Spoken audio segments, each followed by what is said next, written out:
Can you guys hear me? Is the mic working? What's going on? Welcome. I'm assuming you guys can hear me right now. Man, everything is just going wrong for some reason with this stream. I think Microsoft is targeting me, guys. They're targeting me. They're like, we can't allow MBG to stream this anymore.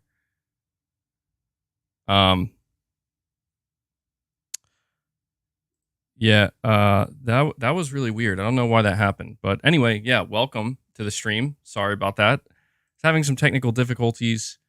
It's telling me, YouTube saying it's not receiving enough video to maintain a smooth stream. And on top of that, my mic just disconnected about 7 times for literally no reason from my computer. So I had to troubleshoot that. So, yeah, apologies for that. But thank you guys for being patient, and thank you guys for being here. We're going to be talking about a very interesting topic today, something that was revealed yesterday and is now being reported on. And I think you guys are going to find this quite interesting. PS Vita OLED, you're saying Crying Jim tried to buy Starfield, yet the FTC are calling Microsoft anti-consumer for making Starfield exclusive. Your thoughts? My thoughts on that, pretty much what they've always been, man. Like, exclusives are exclusives, and what I'm learning through this entire process, and it's becoming more clear to me as time goes on, is that the details really don't matter to the consumer. Now, you know, there's always the saying, the devil's in the details. That's absolutely true. But what I'm realizing is that people are going to look at this in a much more broad sense, you know? And so because of that, people are going to essentially just say, oh yeah, you know, it's cool. It's fine. Or people are going to say, no, it's not fine. But when you look deeper into the details, it paints a certain picture. So I'll let you know what the topic is that we're discussing today. I titled my stream, Sony was relentless, so Microsoft made their move. What move did Microsoft make? Well, pretty big one. One that we already know, but it's interesting because we now are hearing directly from Phil Spencer why Microsoft made this move. And the move I'm talking about is buying Bethesda. Turns out, according to Phil Spencer, Sony was trying to lock down Starfield as a PlayStation 5 exclusive. And for Microsoft, this was the straw that broke the camel's back. And this is what led to Microsoft making the executive decision that, you know what? We're just going to buy Bethesda. Full exclusive, we don't have the details on that.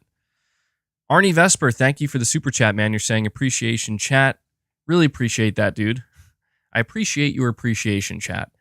Yeah, so before I dive deeper into this, just want to say, as always, if you guys want to support what I do here, want to ask, please hit that like button. I was doing a little bit of research, and it turns out, for some reason, YouTube places a really, really big emphasis on likes with the YouTube algorithm. So, you know, if you guys want to help spread the content out there, grow the channel, get more people involved in this community, just do me a favor and hit that like button. That is, you know, the easiest way for you guys to basically help promote the channel, and that's all that's required. So do me that favor and hit the like button. But if you want to support me directly, I am fan funded here. Super chats are a huge deal. As you know, keep the conversation going, keep it interesting, keep it moving in different directions, but you get to support me directly. Consider becoming a channel member. That helps tremendously. And if you are already a channel member, please consider gifting channel memberships on top of that. So those are some ways you can help support me directly and support my channel here. So thank you to everybody who does that. Really do appreciate it. But yeah, I have an article here from The Gamer, and the title of it reads, Microsoft bought Bethesda to stop Starfield becoming a PS5 exclusive. It's day 2 of Microsoft and the FTC's court battle, and just like the first, is throwing up some pretty massive revelations and bizarre claims. One of the biggest of today's reveals came from Xbox head Phil Spencer, who has claimed that one of the major reasons behind Microsoft's decision to acquire Bethesda parent company ZeniMax Media was to prevent Starfield from becoming a PlayStation 5 exclusive. Shortly after the studio was acquired, you may recall that titles such as Ghostwire Tokyo and Deathloop launched as timed PlayStation exclusives, despite their developers being owned by Microsoft. That's because Bethesda had previously agreed contracts with Sony for both titles to be exclusive to PlayStation consoles for 1 year, something that Microsoft was extremely concerned would also happen to Starfield. Instead of waiting for PlayStation to take Starfield off of Xbox systems, Microsoft decided to acquire Bethesda and take Starfield for itself. It's likely that Microsoft had more reasons than just Starfield's potential PlayStation exclusivity, as it managed to scoop up a number of other talented studios at the same time, but Phil Spencer has claimed it was a big driving force behind the decision. ZeniMax is a great example, says Phil Spencer. When we acquired ZeniMax, one of the impetus was for that was that Sony had done a deal for Deathloop and Ghostwire Tokyo and effectively paid Bethesda to not ship those games on Xbox. So the discussion about Starfield, when we heard that Starfield is potentially also going to end up skipping Xbox, was that we cannot be in a position as a third-place console and fall further behind. We can glean a couple of things from this quote. The first being that it seems like Bethesda may have planned to release Starfield on PlayStation before Microsoft came along and bought up the studio, though we'll never know how far along those plans actually were. Microsoft has a proven habit of canning the PlayStation versions of games that were in development before the acquisition, the first being Redfall, the second being Machine Games' upcoming Indiana Jones title. Secondly, it suggests that Microsoft is more than happy to buy up existing studios for exclusives if it thinks it can help close the gap between Xbox and PlayStation, with Phil Spencer seemingly trying to further drive home the fact that Xbox isn't as competitive in the industry and as its biggest rival. Whether or not this argument will help Microsoft's case remains to be seen, but it's clear that the company needs Starfield to be a success. And so, this was quite surprising because we did hear rumors prior to, Microsoft acquiring Bethesda. We did hear some rumblings that apparently Sony was trying to lock down Starfield as a timed exclusive. We saw what they did with Deathloop. We saw what they did with Ghostwire Tokyo. It definitely wouldn't surprise anybody to learn that, right? To learn that, it turns out they also wanted the biggest game that's coming from Bethesda. And, Phil Spencer's basically saying that this is why we decided to buy, Phil Spencer saying this is why we decided to buy Bethesda. Now, what makes this conversation so interesting to me is how people feel about this. The general reaction to this across the internet, and I've been kind of paying attention to this to get a read on, this is some pretty interesting, inside information we're getting here that we normally wouldn't learn about. How are people going to react? And what I've discovered is that, generally speaking, the general consensus, based off of how people on the internet are reacting, is they feel that Microsoft is 100% justified in doing what they did.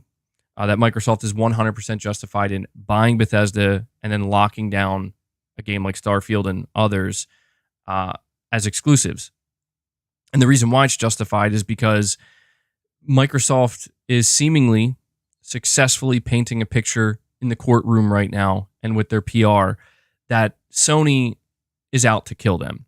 Sony has basically been trying to completely erase Xbox from the gaming industry, and that, Starfield was the last straw. And it is just so funny to me to think that we could have seen a scenario where Starfield was actually a PlayStation 5 exclusive, that if Microsoft wasn't able to buy Bethesda in time, conceivably what we would see is Starfield releasing this September as a PlayStation 5 console exclusive, and then it would presumably release on Xbox consoles September of 2024. This to me is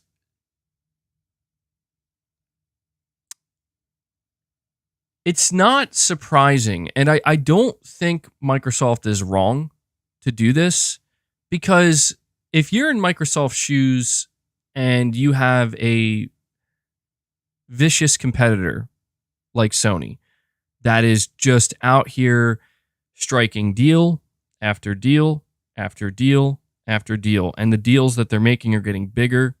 By that I mean they're going after even bigger games, and they're effectively taking away these games, not permanently. And this is where the conversation shifts. And I've noticed that people don't seem to care about that. And that's very revealing to me. And what I mean is that people don't seem to care whether or not a game is a timed exclusive. They do not care. If they find out that the game is not shipping day one on their platform, then it may as well, at least again, based off of how people are reacting to this, it may as well be a permanent exclusive. And this to me changes everything going forward. At least it has to for PlayStation to a certain extent. Because you could make the argument, well, if Microsoft was so afraid of Starfield becoming a PlayStation exclusive, isn't buying all of Bethesda like kind of overkill? You know, like if that was really their main concern, couldn't they have just contacted Bethesda and say, whatever Sony's offering you, we'll double it to make it an Xbox exclusive? Xbox could have done this, but they decided that's not good enough. We are going to buy this entire publisher and make sure that none of their games, presumably, again, most of their games, never see the light of day on PlayStation again. To me, this is 100% Microsoft setting the tone and making it clear that we're not messing around anymore. That, you know what, Sony, you want to spend years and years buying third-party exclusivity deals, and you want to leverage, your power in the console market, your market share, your console sales. You want to leverage all of these things against us and make it much harder for us. Well, then we're gonna make a power play, and when we make that power play, that being we're gonna buy all of Bethesda, that, let me tell you this. Saying Sony fucked around and they found out. Yeah, I guess they did. Let me tell you this, though. What Phil Spencer won't say, and it's understandable why Phil Spencer's not going to say this. It would definitely hurt his case and hurt Microsoft's case, but it is an undeniable truth that I think everybody can identify. Microsoft making the decision that they're going to buy all of Bethesda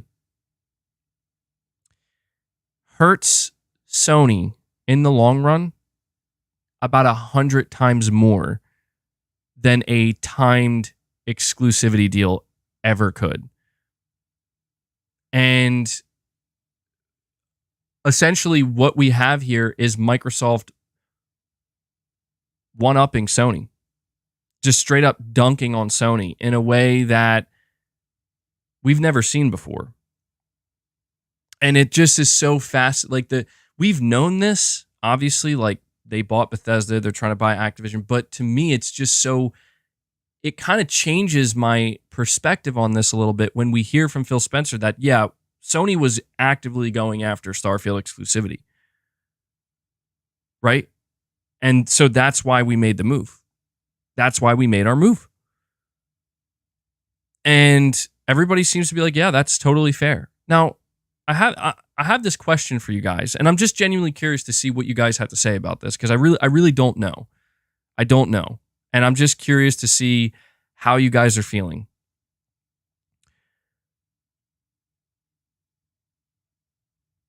I have to think about how to frame this question. If Sony did secure exclusivity for Starfield, that means it would have eventually released on Xbox. It would have been a timed exclusivity deal, presumably 1 year, just like Ghostwire Tokyo and just like Deathloop. So we would have seen a scenario where it comes out on PlayStation first, and then a year later it releases on Xbox. We are now in a scenario where it's only going to release on Xbox and it's never going to release on PlayStation. How do you guys feel about that? Like, I'm just genuinely curious. Like, what is that? Like, does that matter to anybody? I guess is the question that I'm asking. Does that mean anything? Saying you can't blame Microsoft for buying a studio and keeping games on PlayStation. No, I'm not blaming them for anything. DS says it's fair. Leo says, to be honest, oh well. At your server says, I don't care. Of course it matters. Ultimately, it's Sony's fault. Overexposure. Thank you, man. Overexposure decided to become a channel member today. Looks like he's re-upping his membership. I really appreciate that, Overexposure. Thank you for the support, bud. Big shout out to you for that. I'll see if that adds to the counter or not, but really appreciate it, dude. Thank you for becoming a channel member.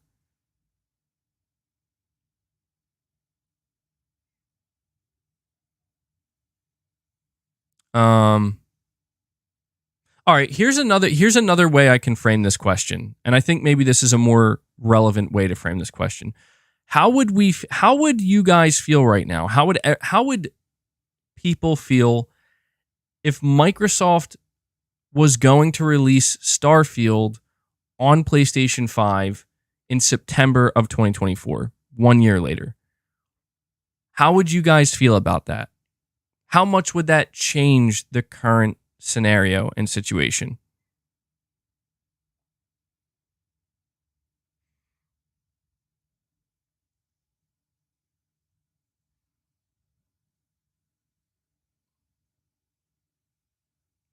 See people saying they wouldn't care. Some people saying Diamond for the win. You're saying, why should they? I'm not trying to provide a reason why they should or shouldn't. I'm painting a scenario because to me, I'm telling you, man, like, it is fascinating. We are getting some really good insight into what's going on with these backdoor deals where Sony was trying to lock Starfield down as an exclusive. And Sony basically got burned because, you know, Sony went from, we're going to have this game for a year on PS5 and we'll be able to use this game to sell PS5s, to now you're never getting this game.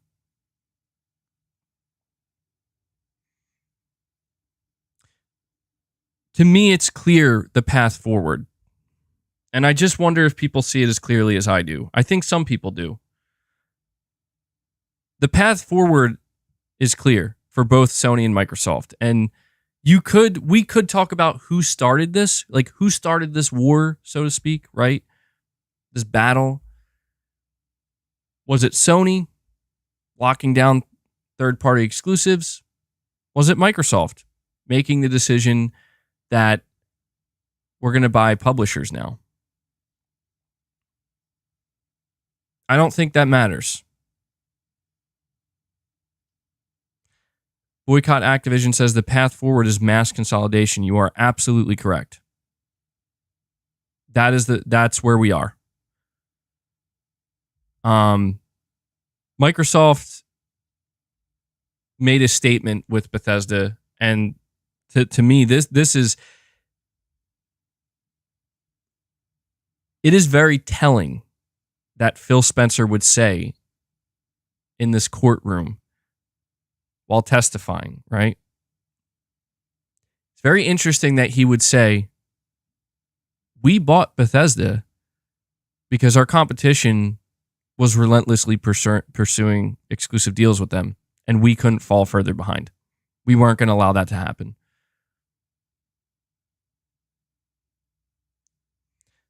The stakes are now raised. Okay, the stakes are higher than they ever have been.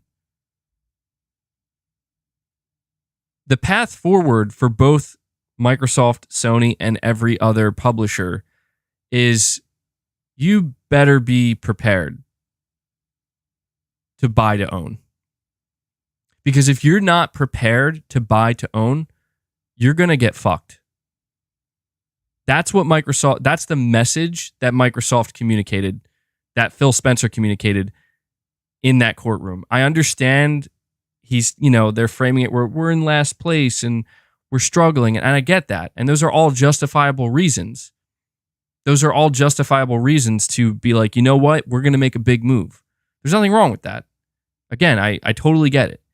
But the message that's being communicated is if you are not prepared to buy to own, you're going to lose whatever it is you think you may have on your platform, whatever it is you think that is safe, and whatever publisher that Sony thinks, go ahead, you can make deals with them. You know? Good luck. Because it's just a matter of time till somebody comes in and says, yeah, we own them now. Fuck off. You know? And look at where we are. I gotta say, man, it really is Microsoft's way of showing that they are in this to win it. They are in this to win it. They are in it to secure exclusives and keep those games off of the competition to get ahead. It's nothing new, but we're just seeing it escalate to a level that we've just never seen before. And it's an arms race at this point. It's only going to escalate further. And I'm not arguing for or against it. At this point, I don't care because I have no control over it. You know, if this is the direction the industry goes in, then that's the direction it goes in. And we'll just have to sit back and see what happens. But The Furious, you're saying, no coincidence Sony is freeing up $4 billion in acquisitions. Oh, yeah, Sony's preparing. I told everybody, like when Sony said that they were, basically starting to move more of their cash flow for potential acquisitions. Absolutely. Is that true? Lore Cannon, you're saying breaking MBG in the documents Microsoft was planning to buy Square Enix. Really? You sure about that? Are you sure about that? You sure about that? Where did you see that? Where's that news coming from? Because I haven't seen anything on that. And I've been looking around. It might be maybe some fake news. I don't know. Let me see here. Yeah, I don't see anything, man.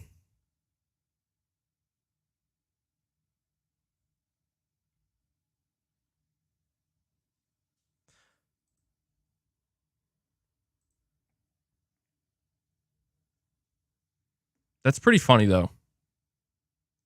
DS, you're saying it's true.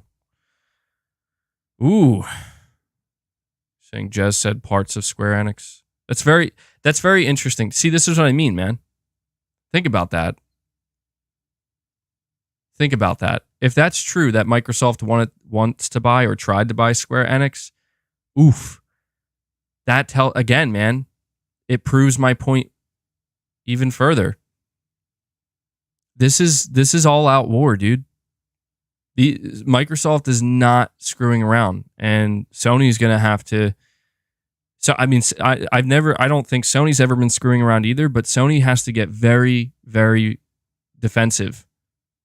They have to start preparing, and I'm not saying that Sony could ever outspend Microsoft. We know they can't, but we are in the early days of mass consolidation and the consolidation wars, and even though Sony cannot outspend Microsoft, they still can make some pretty strategic moves themselves.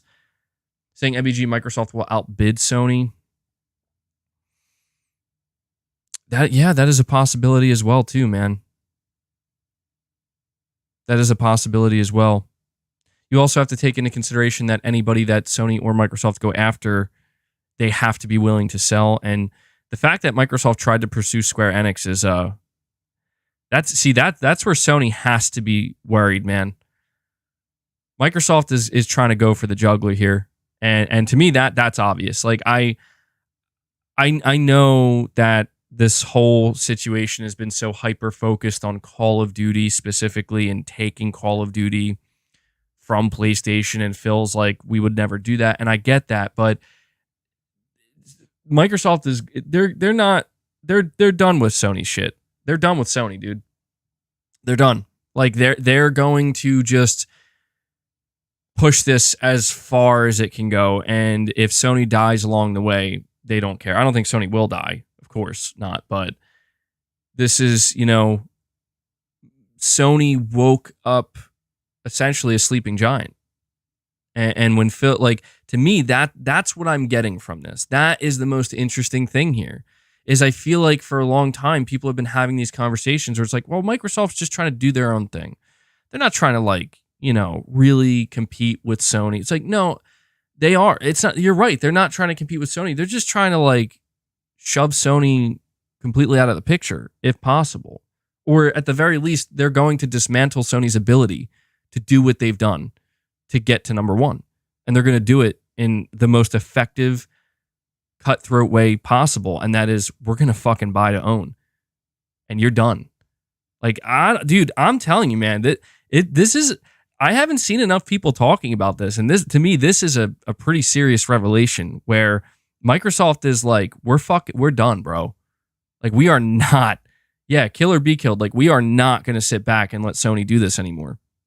And this is why I've tried to say, I know people talk about the Activision Blizzard deal, it's not about PlayStation, and it's not about, but what Phil Spencer just said proves the opposite.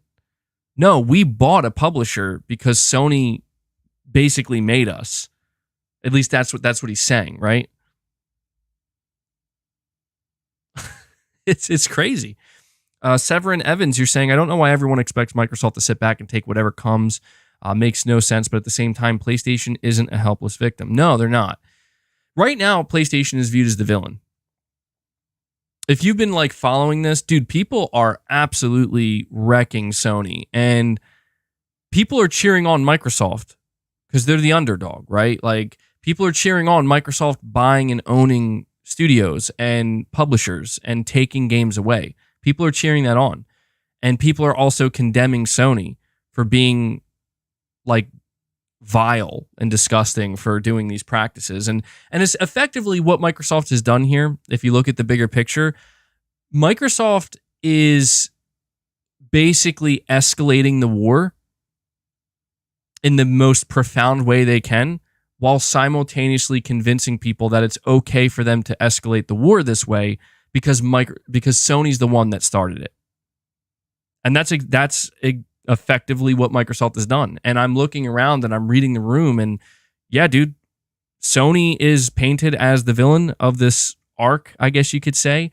And even though Sony isn't out here buying and publishers and doing anything on that scale quite yet, they're going to. They're going to. I am at this point, I am 100% convinced that Sony is looking around actively, and they are getting ready to do what might be necessary, I guess you could say, in their eyes. Now, I'm not saying they're gonna buy EA or Take-Two. I'm not saying that, but I'm just saying that there's a reason why Sony is freeing up billions of dollars to spend, and it's because they know what Microsoft has started. Granted, To me, it's no longer about what's right or wrong. We've spent too much time having that conversation. We've spent too much time talking about, is Microsoft wrong for buying Activision Blizzard? Are they wrong for buying Bethesda? Is Sony wrong for paying for third-party exclusivity? None of that shit matters.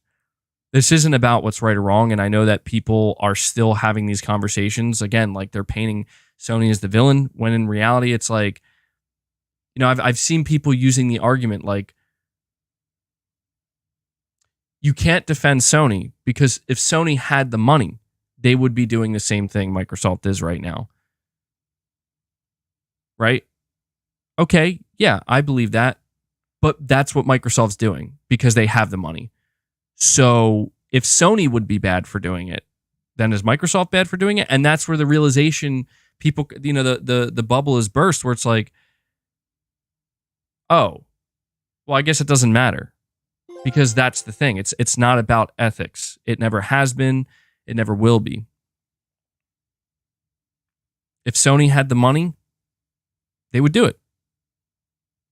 Microsoft does have the money, so they are doing it. See how that works? Severin Evans again, thank you, man. You're saying PlayStation kept content away from Xbox. That's true, and that's fine. But don't get mad when they get tired of it and finally do something about it.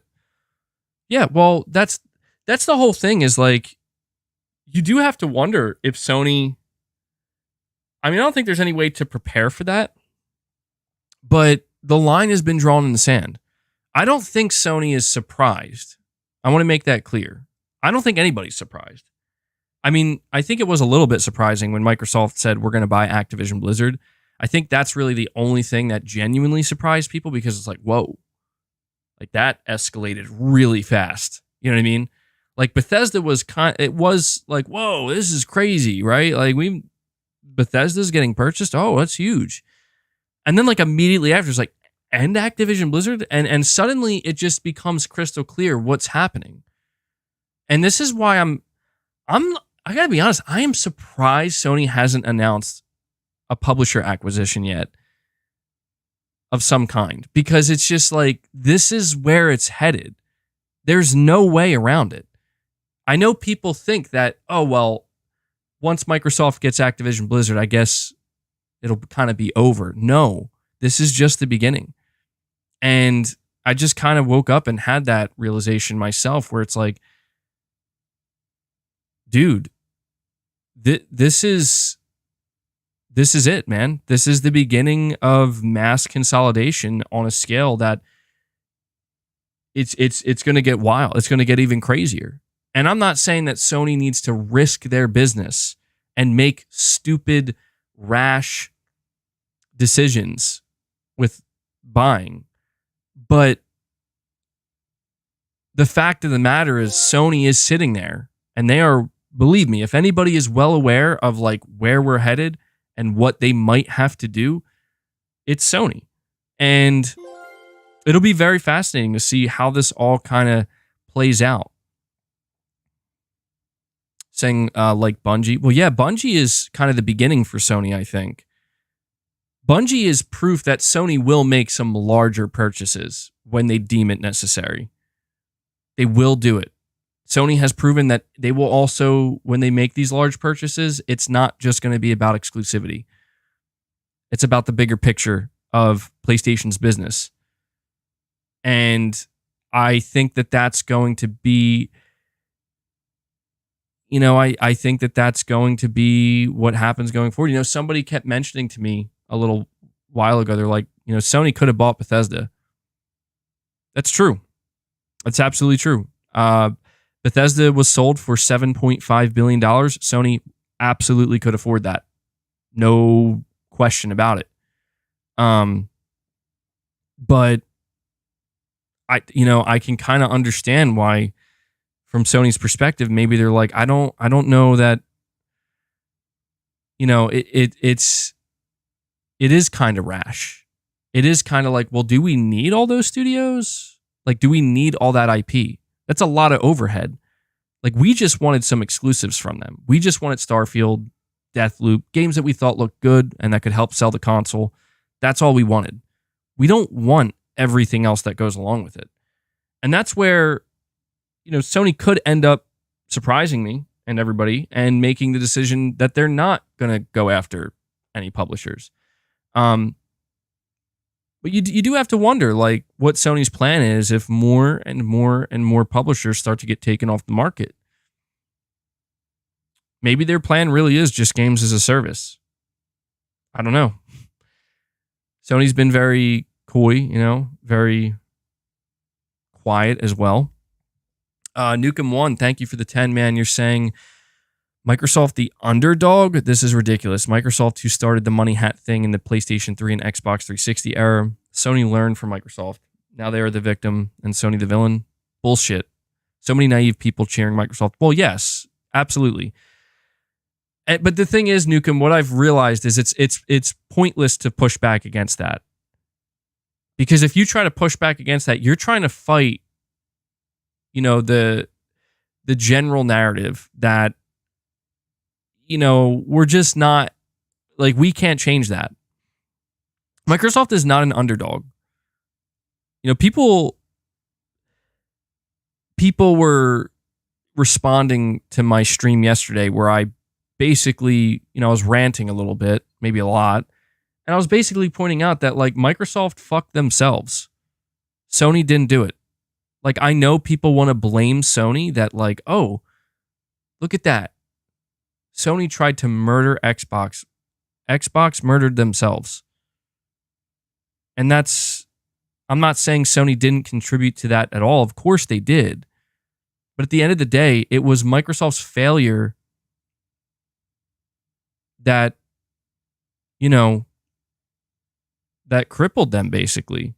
And it was Microsoft's failure that opened the door and gave Sony the opportunity to just approach any publisher and say, do you want to strike a deal? And so it kind of makes sense that in Microsoft's eyes, they're like, well, there's only one way we can fight this now. There's only one way we can fight this now. And they made their move, man. Microsoft made their move. You're saying exactly nobody wants to talk about Sega. Well, let's be clear here. No one is a victim.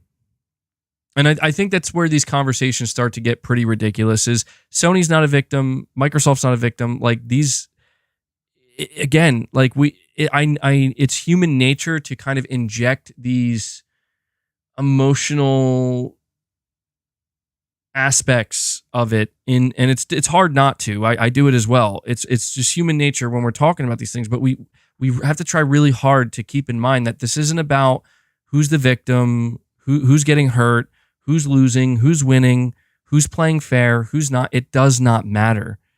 And a prime example is exactly what Nukem1 is pointing out, is that right now people are cheering on Microsoft as an underdog.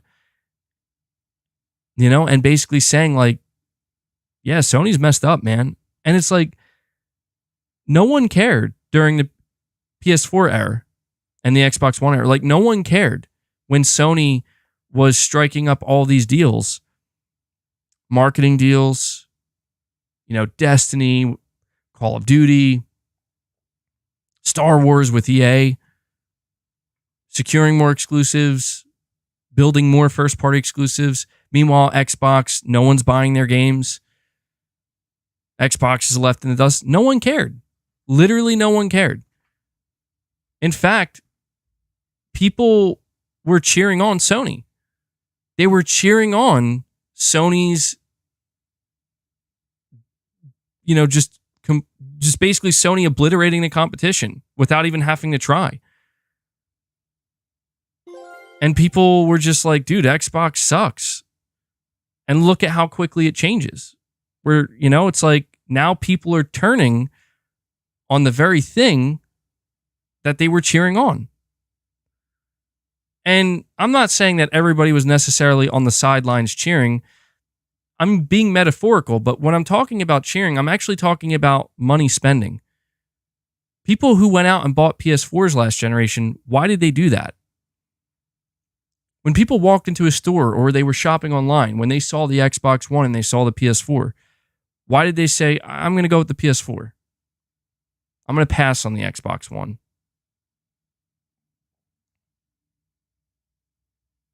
And so the truth of the matter is the market doesn't care. That is why these corporations do not care. This is a fundamental understanding that everybody needs to have when we talk about this from a more business perspective and a more realistic perspective. The market does not care what happens to these corporations. And these corporations don't care about the market, except, are you buying our product or not? Are you giving us your money or not? That's all it boils down to, man.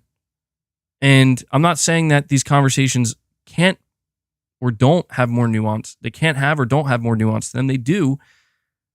But if you're trying to understand like the kind of PR side of it, the conversations and the pendulum always swinging back and forth, where one week Sony's the good guy and Microsoft's the bad guy, the next week the roles are reversed.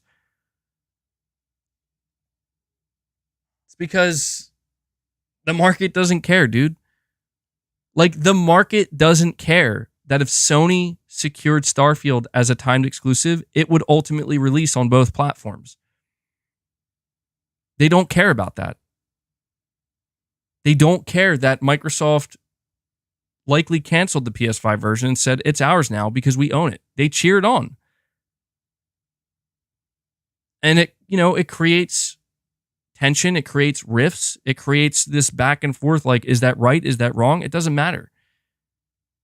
Because look at what's happening. People are going out there and they're like, you know what? I'm going to subscribe to Game Pass, dude. Maybe I will buy an Xbox. I'm going to play Starfield on my Xbox, you know? Look at what people are saying. Damn, look at Sony. They tried to murder Xbox. It's like, you don't say. How is it that Sony tried to murder Xbox? By just doing what any corporation would do if their competition literally blew their legs off at the beginning of a generation. You know, it's like, what do people expect? If you view the PS4 and the Xbox One generation as the start of a race, right? And when the gun was shot and they were both, you got to go out there and make it to the end. Go win the race. It's like, imagine as soon as Microsoft starts to run, their leg snaps. Like, they just tear something and they just collapse to the ground. Does anybody think that Sony is just going to stop and say, okay, well, we're going to slow down because this isn't fair to them. We're just going to walk and maybe they'll catch up. No, they're just going to fucking run and try to get to the finish line. You know? And that's where Microsoft realized, like, dude, we're not going to catch up to Sony, so let's buy a vehicle and let's just drive there. You know what I mean? And people are going to be like, well, isn't that kind of unfair? You know? Like, isn't that kind of unfair that Sony basically just spent the last 10 years like sprinting their way or marathoning their way to the finish, and you're just going to be like, well, we're just going to expedite the process and we're just going to, we're just going to get an Uber there, or whatever. It's like, you see what I'm saying? It's stupid to really entertain those conversations and those thoughts because it doesn't matter. It doesn't matter. Everybody's just an onlooker, and they're watching, and they're waiting to see, like, what's going to happen next. It's funny to think of these analogies, but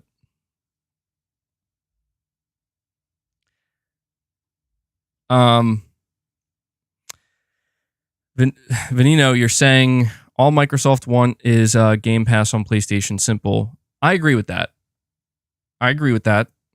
And that's, that adds a very, again, nuanced and complicated dynamic to this entire situation, where basically what Microsoft is saying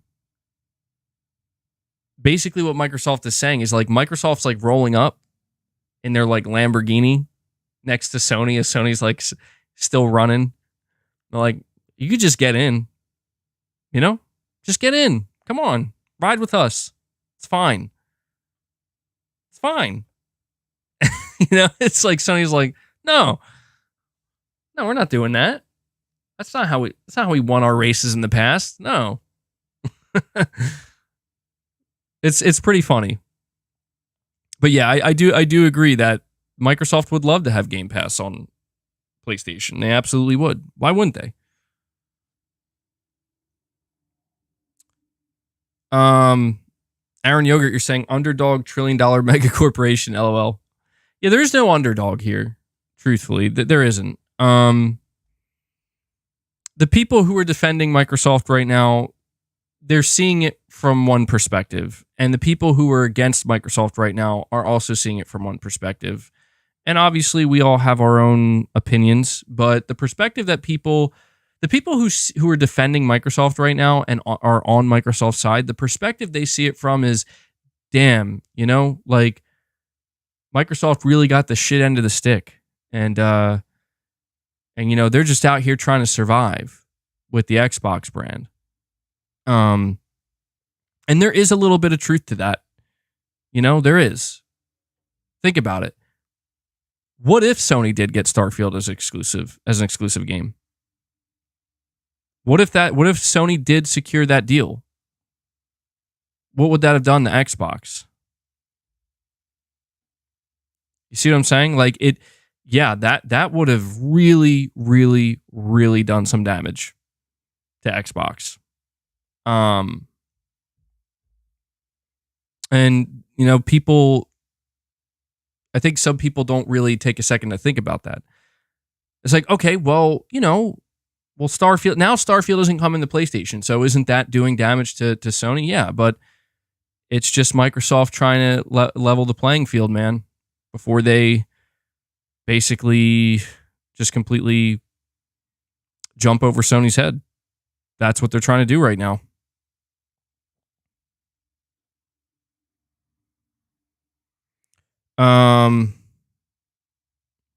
Lul A is what I'll call you, because I'm probably going to destroy your name. You're saying Xbox only had Forza from internal teams this year. Everything else was Forza. If Starfield was PlayStation exclusive, no one would buy an Xbox. That's a good point, man. That you're right. It is interesting to think that if Microsoft didn't have Bethesda this year, they would have Forza, and I think that's actually literally it. I think you're right about that. So yeah, I mean, you could kind of see why. Yeah, I get, and that's crazy to think that Xbox would have just had Forza. Sony would have had Starfield, Final Fantasy 16, and Spider-Man 2. So yeah, it's like, Jesus, dude. That's straight murder right there. Because that's the thing. I think I follow these conversations between people online, right? Like just to get the general idea of like what's the rhetoric right now? What's the general feeling out there? What's the vibe? And you can tell, like, and I get like this myself. I'm not ignorant to that. I know that I become a little bit like defensive and whatnot, and probably that's always due to my exposure to this, where I'm reading trolls and stuff like that, so I naturally get a little bit defensive. But what you could tell is that there are some people on the PlayStation side of things that are acting defensive, like very defensive, and basically it's just Microsoft is just 100% totally wrong for doing what they're doing, and there's no justification for it whatsoever. But think about this, and I'll be honest, like this is where I kind of took a step back and I thought about it, and I'm like, yeesh, you know what? I don't think I can argue with Phil here. I don't think I can argue with Microsoft. I don't think I can argue with anybody who is basically like, yeah, this is fine. Specifically with Bethesda anyway, because think about what I just said. Really think about that. If Sony locked down Starfield, their lineup this year would it for the second half of this year would have been Final Fantasy 16, Starfield, and Spider-Man 2, and Xbox would have literally just had Forza. That's wild. Like, yeah, that's like, dude, Xbox is done.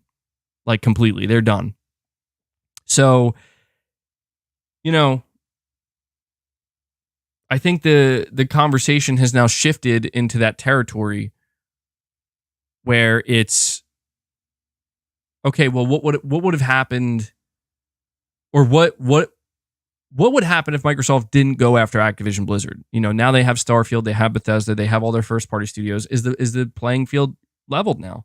And that's where the argument I think really lies right now, where some people are saying yes, it is, others are saying no, it's definitely not. Caller, you're saying MBG living in a dream world. What are you talking about, man? I'm talking about the revelation that we just got yesterday from Phil Spencer. That's not no dream world about I don't understand what you're saying. If you're basically saying because I'm talking about different scenarios and different ways things could have played out, I mean, I guess you could say that's being in a dream world, but I'm pretty sure I'm making it clear that I'm just speculating here. Fabrice Paul, you're saying, I say Microsoft would kill the FTC, but man, only 2 days. The FTC is sad and pathetic. They literally made the judge mad. Look at what the Stadia guy said. No, yeah, the FTC's toast, man. It's over. Microsoft wasn't wrong when Microsoft basically came out and was like, let's just get this over with. Yeah, the FTC's done. At least in this case, anyway.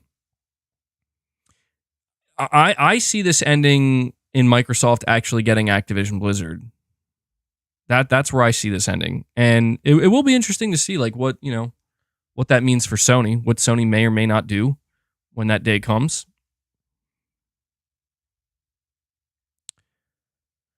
Let me see here real quick.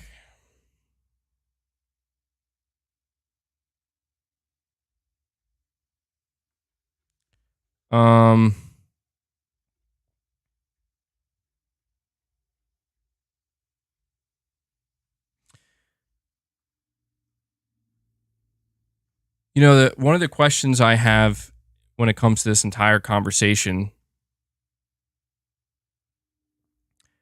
now that we're hearing Phil Spencer basically come out and say that like Sony tried to go for third-party exclusivity, do you think Sony's starting to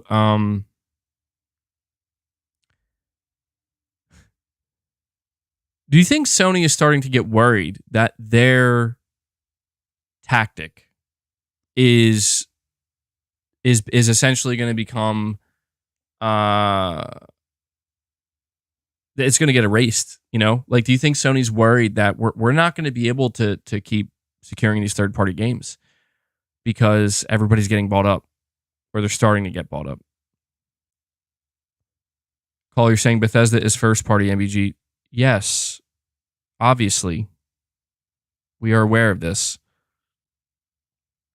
Surge343, you're saying it's been known that Bethesda struggled with PlayStation hardware in the past, so I'm pretty sure they're as happy with this acquisition as Microsoft.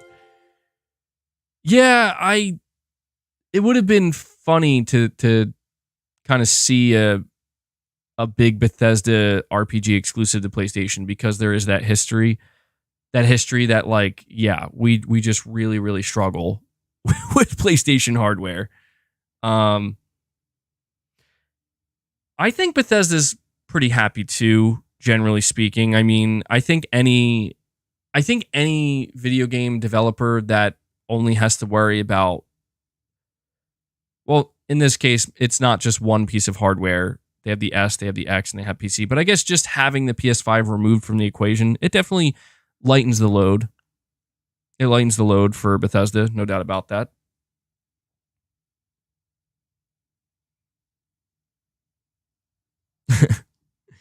Oh, yeah. I mean, it is so interesting how aggressively Sony went in for Bethesda deals.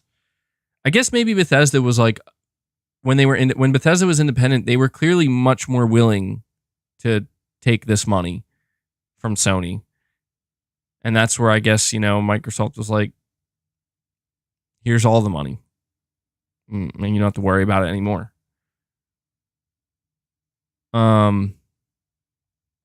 MBG, the real question is, does Sony shoot themselves in the foot by not providing PlayStation 6 dev kits? Yeah, that's the question. I don't know, man. I think when it comes to Bethesda generally, I don't think Sony feels like they have to worry about that, because it seems pretty clear that all future Bethesda titles are going to be exclusive. Like, I saw something come out of this trial where Microsoft was, or Bethesda was saying, one of them, they basically said that there are going to be more titles in the future that come to, PlayStation. But I'm trying to picture, like, realistically, how many of those titles are really going to come to PlayStation? Because I'm assuming, like, very few of them, like absolute minimal. Like, maybe if there's like another multiplayer game or something, like they said they're undecided on the Outer Worlds. This is the game that Microsoft is playing right now. And this is the aspect to it that I'm not upset at Microsoft. I'm just upset at people who believe it so easily. Like, Microsoft is asked about the Elder Scrolls 6. Is that going to be Xbox exclusive? And they say, well, it's too far away for us to decide. Like, come on. I don't blame Microsoft. Like, I get it. If you don't have to say yes, then don't.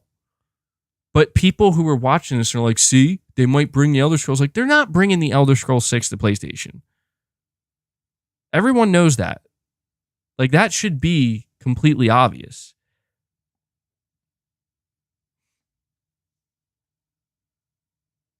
Same thing with the Outer Worlds 2. I love how they're like, oh, we're undecided on the Outer Worlds 2. Like, that, the Outer Worlds 2 is not coming to PlayStation. I would be totally shocked if either of these games ever came to PlayStation. That would be total, like, whoa.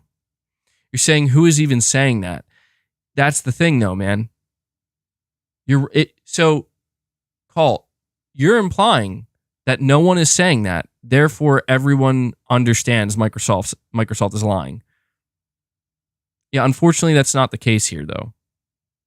That's all I'm trying to point out, is that Microsoft is willing to lie, just like Sony is, when they need to. And this is, again, if anything, it just proves further why people need to just be very careful about,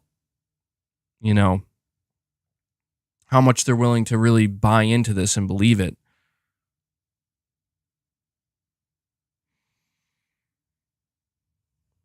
Only 5 years to go for the Elder Scrolls 6 anyway.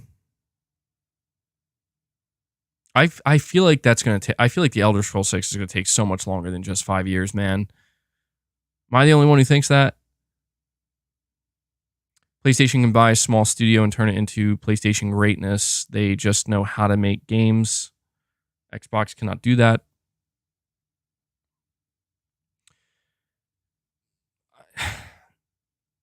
I mean, I think Sony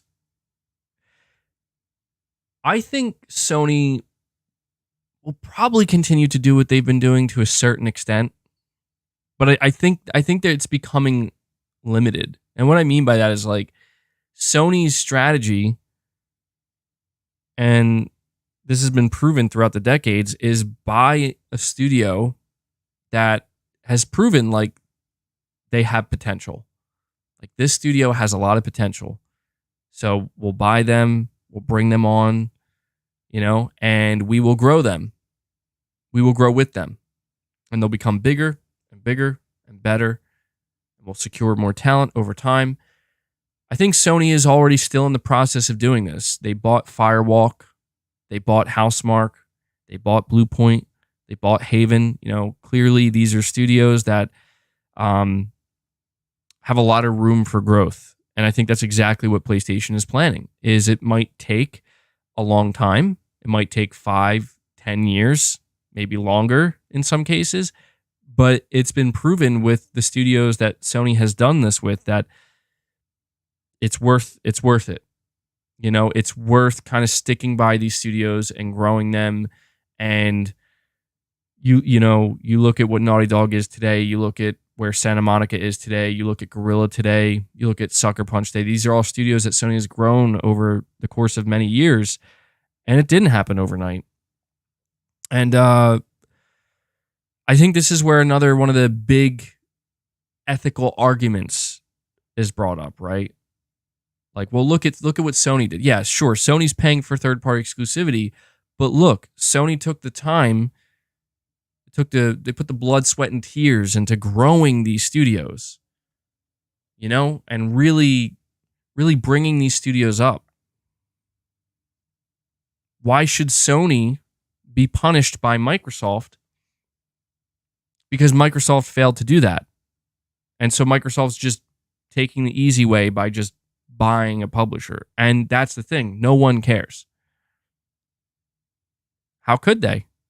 You see what I'm saying? Like, I could make that argument. I have made that argument. But no one cares. Because at the end of the day, the consumer does not care.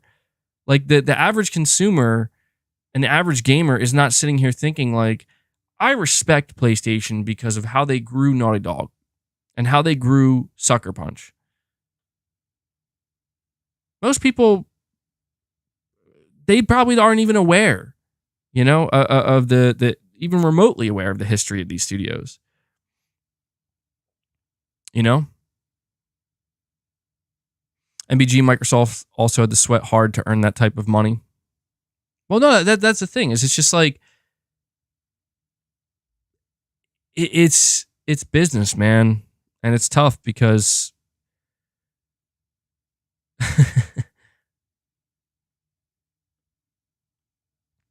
Johnny Ravioli says, I'll never understand how grown men fight a fake war over a piece of plastic. I don't think that's what we're doing here, man. Is that what you're getting from this conversation? Because it sounds to me like we're having an in-depth conversation about some serious business dealings between some of the biggest gaming companies in the world and the potential ramifications and the implications. But I get it. Some people, they tune into stuff like this and they're just like, console war. I get it. It's cool. MBG, why did you delete your tweet? It's pretty fun. Which tweet? I don't recall deleting a tweet recently.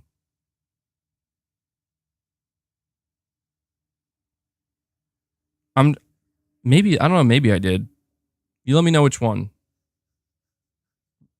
Doesn't ring a bell.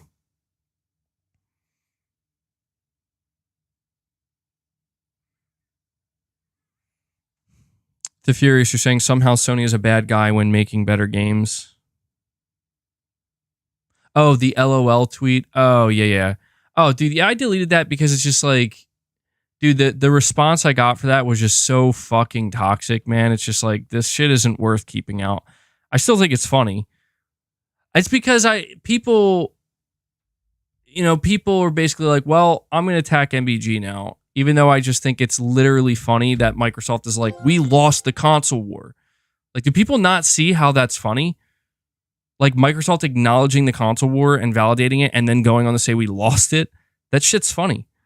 But yeah, people basically were like, I'm just going to attack MBG now relentlessly. It's like, all right, well, fuck, man.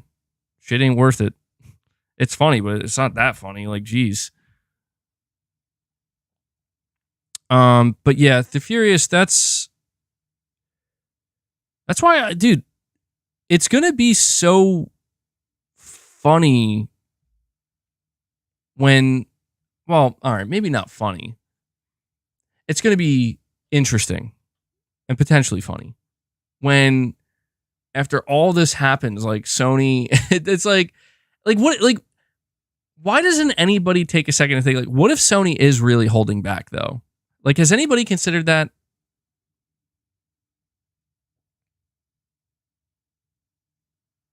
Like, has anybody actually considered, like, what if Sony is actually seriously holding back big time?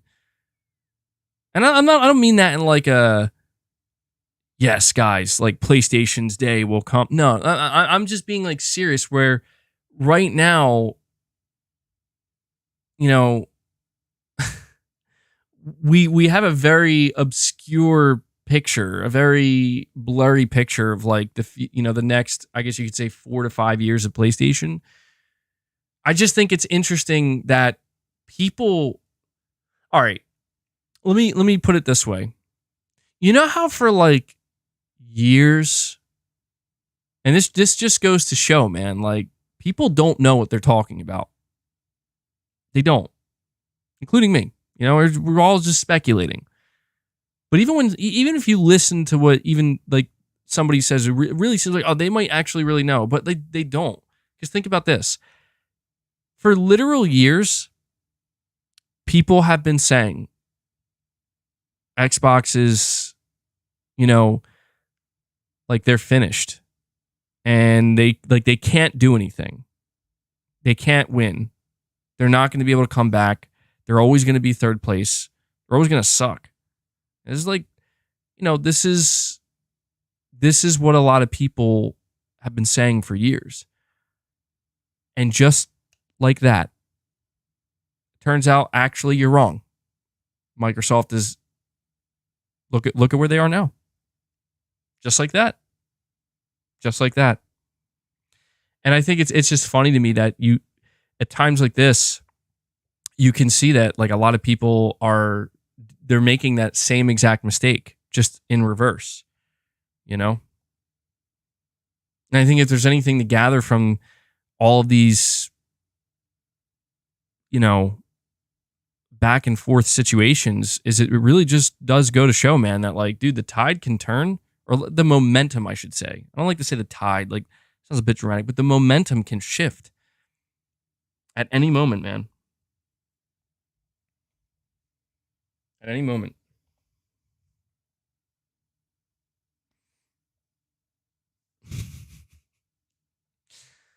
Oh man, some of the chat right now, some of the replies.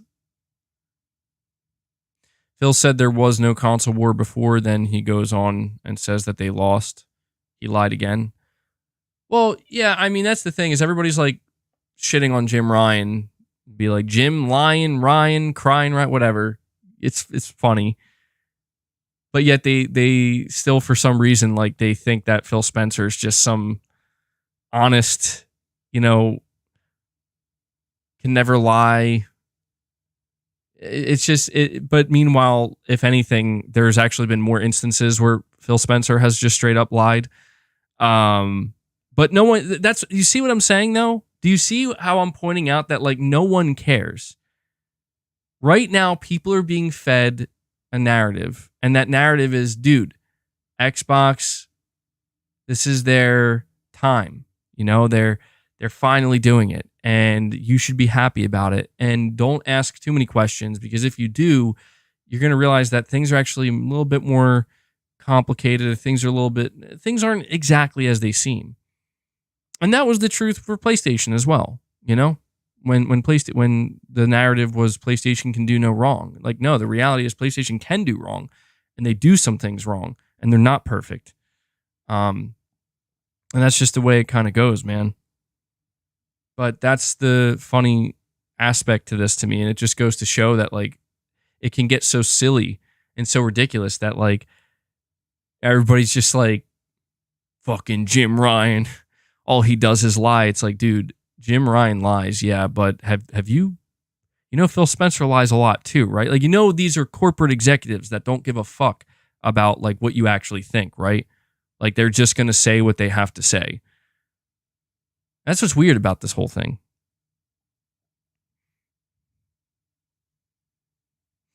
You're saying you were...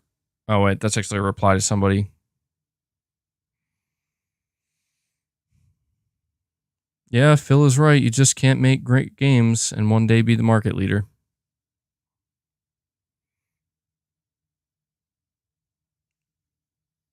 Raise the price of the console and Game Pass, not a word from Xbox. Yeah, you know what's weird is I've seen like Xbox content creators, like they're making videos covering the FTC trial and being like, the FTC is getting fucking wrecked. And I get it, like they are. I haven't seen anything in regards to Microsoft raising the prices of their stuff, you know? It's just like, I get it, man. I get it. You know? Can't have any bad news for Xbox right now. It's just not a good time. It's not a good time. MBG should be legal counsel for Jim. Yeah, I'll tell him what to say. All right, Jim, you're going to go out there and you're going to say,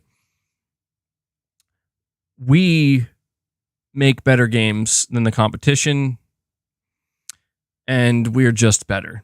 There you go. Say that, Jim. No, even better, Jim, say, we lie, but who doesn't? Yeah, imagine that. Imagine that marketing coming from Sony. We lie, but who doesn't? I don't know. Do you think people would actually respect that? Like, would people be like, wow, at least Sony's being honest for once? The irony, though. Being honest about lying. Oh, man. Marketing and PR and the media, it's all so weird, dude. But we love when Jim Ryan lies to us, says Mike Brown.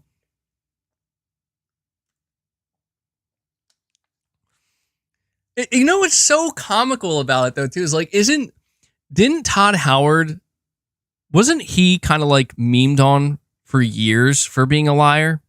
Wasn't there a literal song made about Todd Howard about telling lies? Am I wrong about that? I don't know. Again, I haven't followed Bethesda too closely. And it just goes to show, man, that like people, at the end of the day, people don't care, man. They legitimately don't. Now everybody's like, hey, Todd's cool again. Starfield looks great, and it's fine. I'm not saying you should, hold a grudge or anything, but it just goes to show, man, that like these things are always changing. They're always changing. It's like flowing water, man. Tell me sweet little lies, Todd.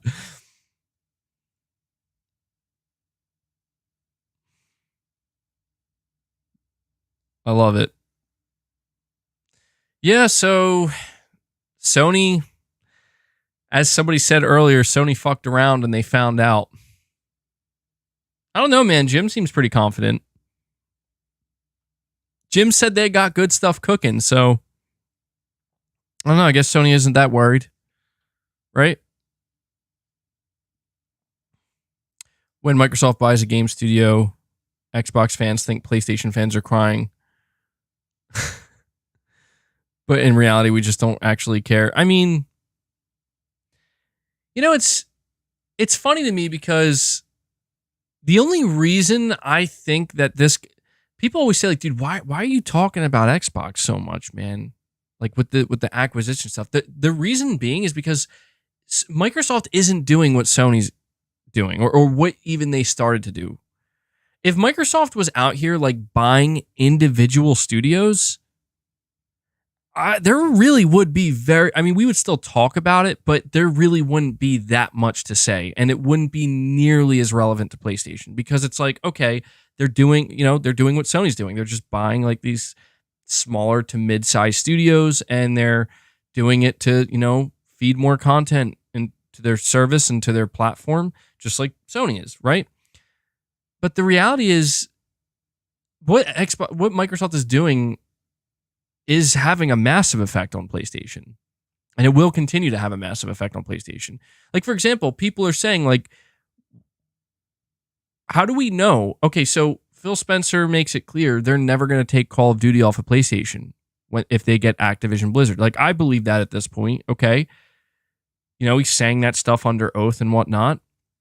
They can't just take that back if they win this trial and whatnot. But what about every other Activision Blizzard game? You know what I mean?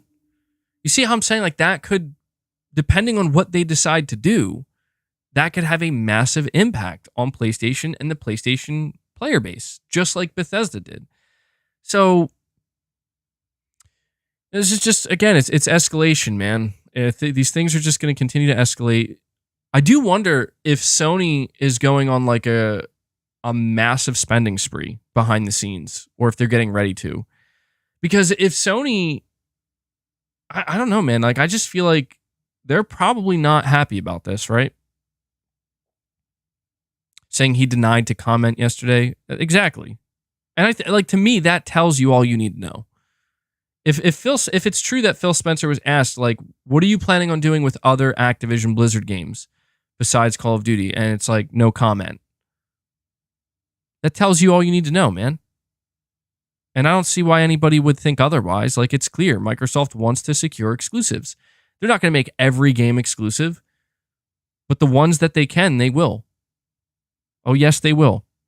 And I just wonder if right now, behind the scenes, Sony is preparing to spend a lot more money on securing third-party exclusives. And, you know, how are people going to react to that? What are people going to do when Sony comes out and it's been announced that they've struck like 3 or 4 more major AAA third-party exclusivity deals? People are going to complain about it still? Is Sony still wrong? I don't think so, man. I think if anything, Microsoft, in the this whole process with Microsoft, they are essentially justifying. They are justifying Sony's business practices, saying they will cry 100% devil shooter. Well, good, let them. But their tears will not change a thing, unfortunately, for them. Fabrice, you're saying people don't forget that Apple, Amazon, Meta are big companies, but they forget Microsoft is the second biggest in the world because they spend millions in PR for years to protect their name. Look at it documented. Yeah, if there's one thing that I think has become clear here, man, is you got to give Microsoft's PR team and the way that they handle their marketing, you got to give them credit. You really do, because like it takes a very specific and talented type of individual, I guess, or multiple individuals to be able to basically begin mass consolidation in an industry and have people cheer you on for that and say you're good for doing that. Like, this is actually great. You got to give credit where like that. I don't know how you achieve that, but they did it, man. They did it.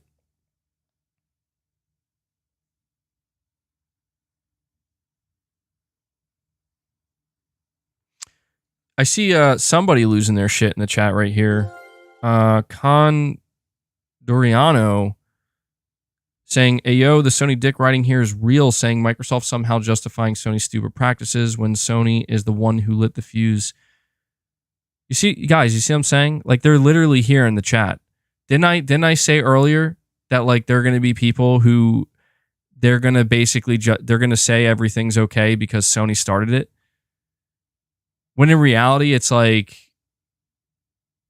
it's not about who's like, I'm sorry, did Xbox not exist previously? Were there not previous Xbox generations? Damn, dude. Some people just don't get it. They'll never get it. And it's so weird to me how selective people are with what they want to hear. People hear what they want to hear, man. Like, I'm not over here praising Sony. Like, I've hardly said a positive thing about Sony this entire stream. I've said a couple things, but I've said some positive things about Xbox as well. I've mostly negative things about both, though. But I don't know, man. Just Sony dick riders, I guess, you know? Oh, man, Rocky Gaming's taking it up a notch, saying, actually, Sony fans started it. Holy shit, bro. Now it's not even Sony's fault. It's our fault. It's actually specifically Sony fans that did this. Well, damn. Yeah, I guess so. I guess we were the ones that decided, you know what? Microsoft has to fuck Halo Infinite up. We were the ones that decided that, you know, Microsoft had to launch the Xbox Series X with no launch lineup. We were the ones that decided that games like Crackdown 3 had to be shipped. We were the ones that decided that, you know, Redfall just it had to release when it did, man.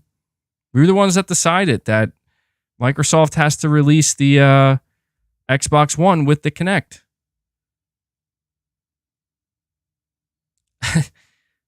I would have never known. I'm thank you for letting me know, man.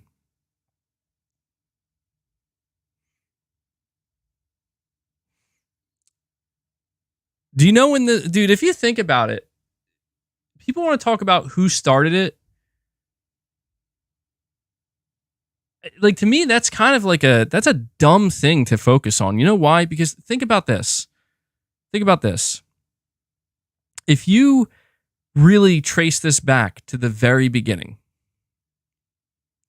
and it's actually really funny, and it goes to show that the end game for all of these companies is the same. And anybody who thinks otherwise is just either forgetful, ignorant, or in denial.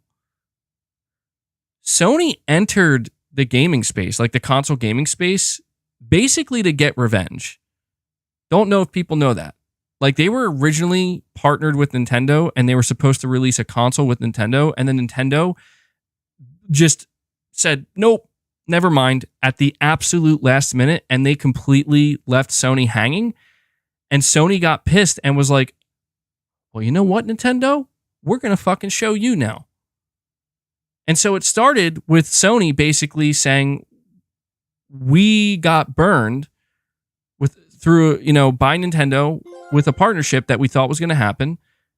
And so now we're going to find our own way to success and potentially domination. And Sony did just that. Like, Sony did dominate. And by the time the PlayStation 2 was out, Sony was fucking on top. Like, no one could touch them, dude. They were untouchable. It practically was like a monopoly. And again, like, people could bitch and complain about Sony and be like, well, that's not fair. But it's like, okay, but so you think like Nintendo and Sega, you think that they wouldn't want to be in that same position? You think Microsoft wouldn't want to be in that same position? And so what happened was the reason why Microsoft actually decided to get involved in gaming was to essentially take down Sony. They said Sony has a complete stronghold in the living room with video game consoles. We want a piece of that pie. We want to be a competitor to them. And I think that's great. Like, I actually really respect Microsoft for doing that, because that's, that is an area where I do give Microsoft a ton of credit, because that is not an easy undertaking, man. And Microsoft really fucking tried everything they could with the original Xbox, but they didn't make a dent. And what it actually took, ironically enough, it took Sony undoing themselves. Sony's failure came about at the beginning of the PS3 because of their own hubris, and that was the perfect opportunity for Microsoft to strike. And that's exactly what Microsoft did. Microsoft exploited every mistake that Sony made. And they got people, they won people over, bro. They did. They didn't just seriously compete with Sony. They actually kind of achieved their goal of, they dropped them down to like, we're kind of number one now, at least for a little while. Microsoft and the Xbox 360 were number one. And Sony realized their mistake, and they got their shit together. And the literal exact same thing happened in reverse with the PS4 and the Xbox One, dude. Like, Microsoft destroyed their own momentum and their own brand through hubris and arrogance. And Sony capitalized on every mistake. And then the rest is history. You see where we are now. So it's like, if you want to talk about like who started this, no one really started it. Actually, you could argue this started with the very first console manufacturer that created a new market. That's where this started. Whatever, I don't actually know that history. I don't know who the very first console manufacturer was. Like the very first one that established the video game console market. Whichever company that was, actually, I should research that. That's who started this, because a new market was created. Was it Atari? Okay, yeah, that makes sense.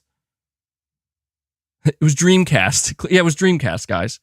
So Atari started it. There you go. You want to know who started this war? Atari started. There we go, guys. We got fucking, and it's not Sony. It's fucking Atari. Fuck those guys. No, I'm just kidding. I'm just kidding. But in all seriousness, if you're really trying to understand the situation, the market was created by Atari, and the day that market was created, everyone who decided to get involved with it is going to be fighting to dominate it. And that's the way it goes. That's the way it goes, man. And I don't see anything wrong with that. Like I just joked around saying screw Atari, but that's actually totally normal, man. You know, the market is created. The reason why the market is created is because somebody sees, hey, I think people might want to buy this product, or there might be a market for this product.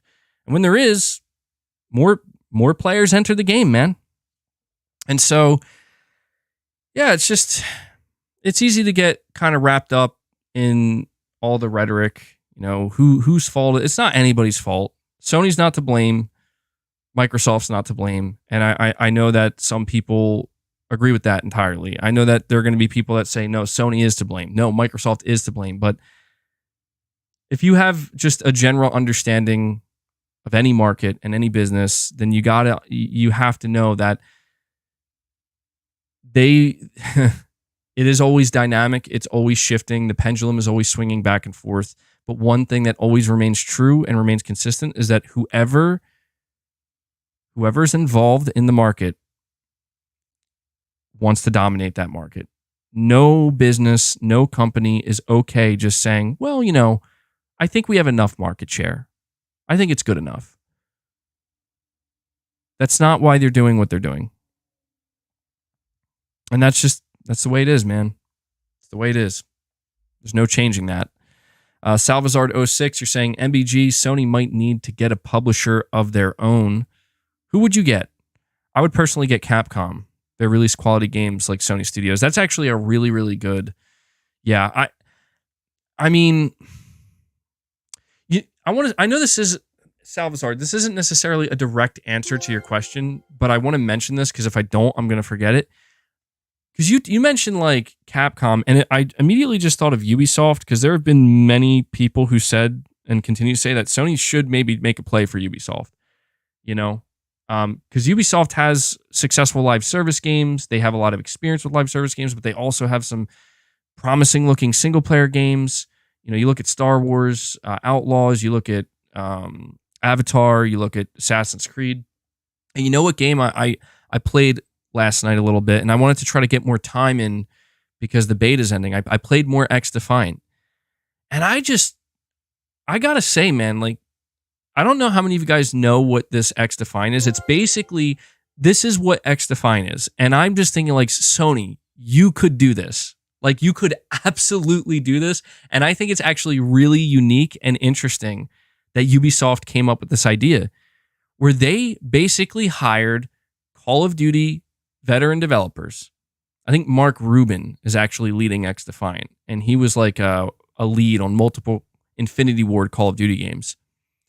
They basically hired Call of Duty developers, and they said, we want you to basically make a classic Call of Duty game using our properties, our characters, and our IP, basically. And if you play XDefiant, that's what they did. They have like 5 different classes you can choose from. One is like Splinter Cell, one is The Division, one is Far Cry, one is Ghost Recon, and all the different maps are from different games, but it's literally a classic Call of Duty game. Anybody who's played XDefiant, you'll know, like, this plays identical to Call of Duty between 2007 and 2012. And I just thought to myself, like, dude, that is kind of genius. And Sony should absolutely do that exact same thing. Use all the different Sony properties, the ones that make sense, create different classes for them, do different maps. I just wanted to point that out. Salvazar, I know that's not an answer to your question, but I was playing XDefiant a little bit. I'm like, dude, that's kind of genius. It really is like the most unique type of Call of Duty competitor a publisher can make. Because I was thinking to myself after playing XDefiant, I was like, you know, I'm trying to think what about XDefiant is standing out from Call of Duty? And it's that right there. It's that right there.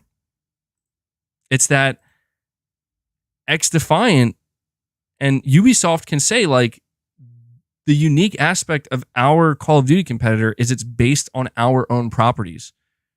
And it's kind of like a hodgepodge, I guess, of like all of them.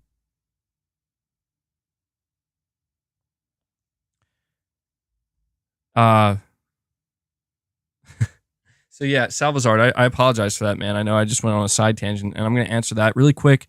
I got JDZ Space 33 becoming a channel member. Huge shout out to you, JDZ Space 33. I really appreciate that, man. Thank you for choosing to become a member. Thank you for choosing to support me directly. Guys, let's get some W's in the chat for JD here. Really appreciate it, bud. But Salvazar, I think Capcom would be a huge get for Sony. I don't know that Sony could get Capcom. I don't think that Capcom would be willing to sell, but you're right. Capcom's on fire. They've just their quality level is respected and their games do well. They have some great franchises. I think Capcom would be huge for Sony, but unfortunately, I don't know. That's the big thing here is not every publisher is going to be willing to sell. You know, and I view usually publishers that are struggling in one area or another are the ones that want to sell. So I think Capcom would be a great fit. It would be interesting if Sony decided to go after Konami or something. Yeah, Konami has IP to revive. Yeah, I mean, imagine getting like a new Metal Gear game, a new Castlevania game, or a new Silent Hill game from one of Sony's studios. That would be crazy. Lamin, you're saying, check your last tweet. I left a thread for you. What's the thread on? Is it relevant to what we're talking about here? Oh, my Metal Gear tweet. Is your name the same, by the way?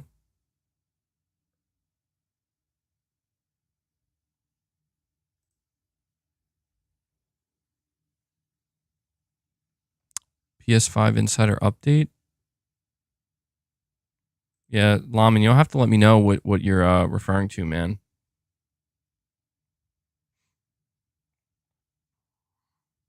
I think you mentioned this the other day.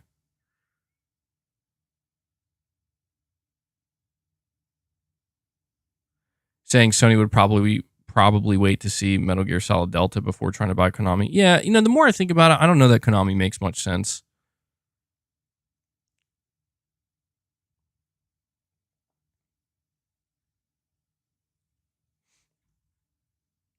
Let me see. I have Surge343. You're saying, MBG, if you have the itch for some Wolverine, play Midnight Suns. Better than I thought it would be. The card-based combat is satisfying and unique. Yeah, Midnight Suns definitely looked interesting to me. It really was the type of gameplay, like that card-based gameplay that, I don't know, it doesn't immediately appeal to me. I don't have a problem with it. It's just, if for some reason it just doesn't immediately appeal to me, but I probably would enjoy it. So I'll think about it, man. I'll think about it. The thing is, now, basically going forward, I think I'm going to constantly have something to play for the remainder of the year, starting with Final Fantasy 16. But I've heard good things about Midnight Suns.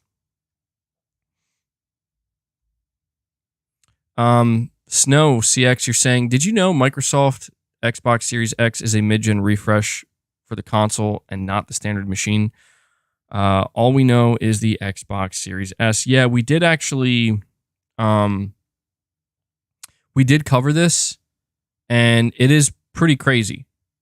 I was very surprised. That was a very unexpected statement that Microsoft made, where they came out and they confirmed that the Xbox Series X is their mid-gen refresh. And that's kind of wild to say, because it's like, I mean, I think the whole point of a mid-gen refresh is you're going to get a console that it was only possible to make this type of console at this moment in time. And by the time we get, well, if you look at where we are now, the third year of the consoles, and by the time we enter the fourth year, if Sony does do a PS5 Pro, the Xbox Series X is already outdated, by a decent amount.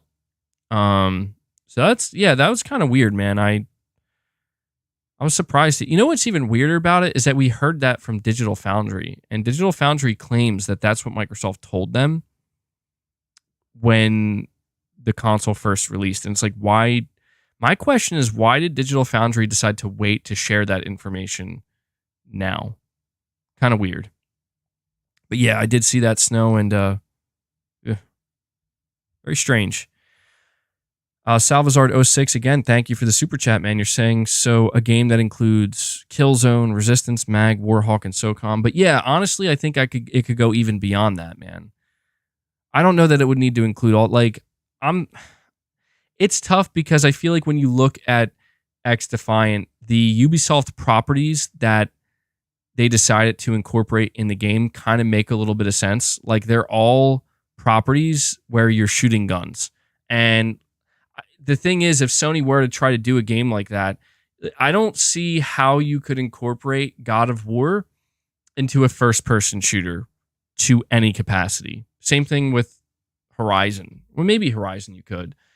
You know what I'm saying? Like, so like Ghost of Tsushima, how would that work? I have no idea. So it's saying you're surprised XDefiant is good. Yeah, it's really good, actually, man. I was playing a little bit more last night. I'm like, it's really good. I'm quite shocked at how good it is as well.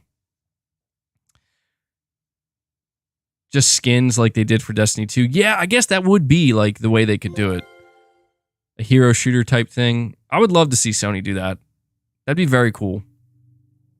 Disco Cobra 2013, thank you so much, man, for the $20 super chat. Very generous of you. You're saying, so many games this year, it's hard to keep up. I played a couple of them. Still need to do more in Sons of the Forest. They keep adding and fixing stuff. I put 20 hours into it so far. Heard Final Fantasy 16 is not so good. Well, I disagree with that, man. Like, it depends on, I don't know. It really I feel like at this point, it's really, really easy to decide if Final Fantasy 16 is going to be for you or not. And the reason being is because there's a lengthy demo, my feelings on Final Fantasy 16 is it's really good. Like, it's actually pretty great. And I know that recently there's been like way more, I don't know, it gets annoying. It just gets annoying. Like, there's been so much controversy and like banter back and forth about Final Fantasy 16, and it's just like, I don't even know what people are talking about anymore. Like, Final Fantasy 16 is a good video game, just objectively. I'm sorry. Like, if you walk away from Final Fantasy 16 being like, this is not a good game, at that point, I don't know what you would consider a good game. Like, I'm not saying objectively Final Fantasy 16 is a masterpiece and one of the best games ever made. I'm not saying that. I'm simply saying it's a good video game. It's a competent video game. Graphically, it looks good. The voice acting is great. The story, pretty interesting. The production value's high. The combat feels smooth, and it feels engaging, and it feels fun, and it feels well thought out. Like, every aspect of the game, at the very least, in my opinion, is good. And there are some aspects that are really, really, really good and even like fantastic. And I understand that maybe like people, like I see people in the chat right now saying it's like game of the year for you. I get how like there are people who are playing it, who are playing it where they're like, maybe this isn't for me, or this isn't what I expected from Final Fantasy. But that to me is kind of messed up, man. Like, I think there's something actually really wrong with going into a new entry of a game and basically saying because it's not like the older entries, it's less good. Like, what happened? It's like there were some people giving Final Fantasy 16 negative reviews because it's not RPG enough. And it's like, that's not fair. Like, I just straight up, that's unfair. That's an unfair criticism. You know? At least in my opinion, I don't see how that can be considered a fair criticism. I understand that it comes from a heritage where it's like deep RPG, but just because they decided like we're going to take a different direction, but that direction is actually really good and really high quality and really well done. You know what I mean? It's very, I get it. Everybody has their own opinions, but I would argue, dude, Final Fantasy 16 could be turn-based and I would still think it's really good. Okay? Like, I would not think Final Fantasy 16 is any less of a game if it was turn-based. It would change how I play the game quite dramatically. But everything there is very, very good and competently done. And this is where I just think, like, I don't know, man. People, they focus on weird stuff sometimes, dude. You know, I think people, this is kind of the, I guess, reality of when you listen to reviews from people, a lot of times it's just them telling you what they want the game to be. Like, if the game isn't, like, it's not so much about like actual like really objective criticism. It's more about like, this is what I want it to game to be and what I expected it to be and what it's not. And I feel like Final Fantasy 16 in particular is a game that's really being hammered for that. And Metal Gear Solid 5 is an example that comes to mind where I personally felt that the storytelling aspect and the way it was handled and and you know, just because Kojima was like, I don't want it to be so cutscene heavy. I don't want, you know, I want it to be more gameplay focused. I personally did not like that because I always played Metal Gear games for like heavy cutscenes, heavy story with also a lot of gameplay. However, I did not let that interfere with my assessment of, holy shit, though, this game is incredible. Like, even though Kojima decided to change the format to a degree, you know, and, you know, it's open world, it's not linear, less cutscenes, less storytelling overall. All those things to me say, well, but is it really still a Metal Gear game? And I realized, like, oh, it's absolutely still a Metal Gear game. It's just a different type of Metal Gear game, and it's really, really fucking good. I feel like Final Fantasy 16 is exactly that right now, based off of everything I know about the history of Final Fantasy.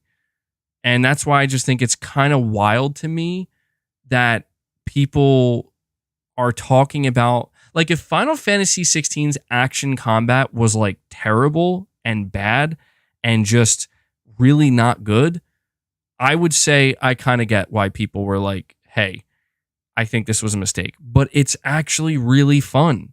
It's like, it's not perfect. It's not the literal best action game I've ever played, but it's really, really well done. It's really competently designed. And I don't get that. Like, I don't get how people can walk away from that and being like, but it's Final Fantasy and it shouldn't be like that. And it's like, what? You know, I just, it genuinely perplexes me. So anyway, Disco Cobra, to get back to your super chat, man, it's true. There are a lot of games to play this year. And I would recommend, again, to anybody, if you're on the fence about Final Fantasy 16, you need to play the demo. The demo will tell you whether or not the game is for you. I find it insane, frankly, that people, if you have a PS5, you should not be, I don't know. I would highly recommend not listening to reviews of Final Fantasy 16.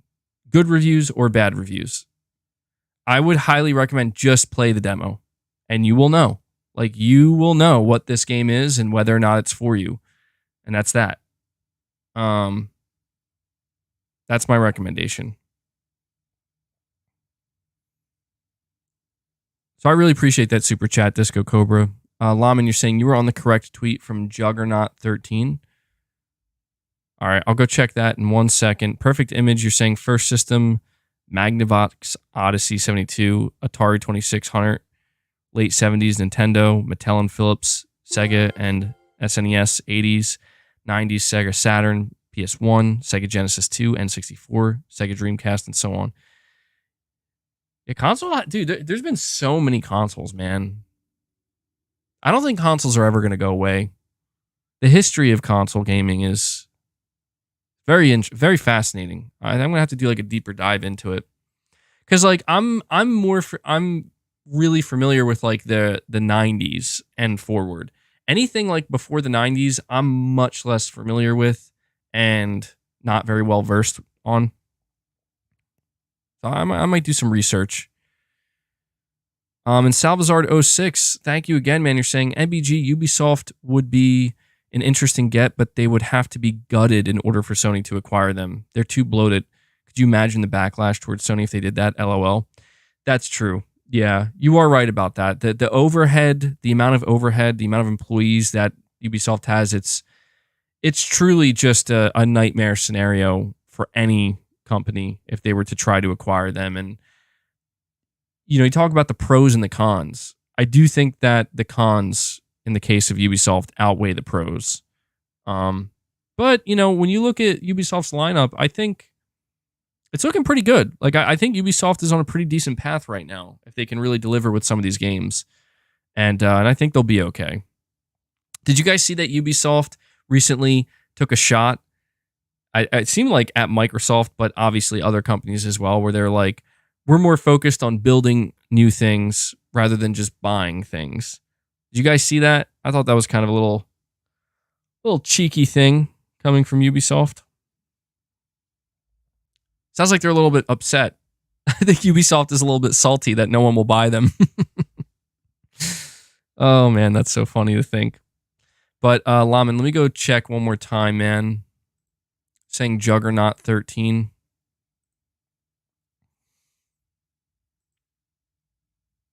Juggernaut 13, where are you?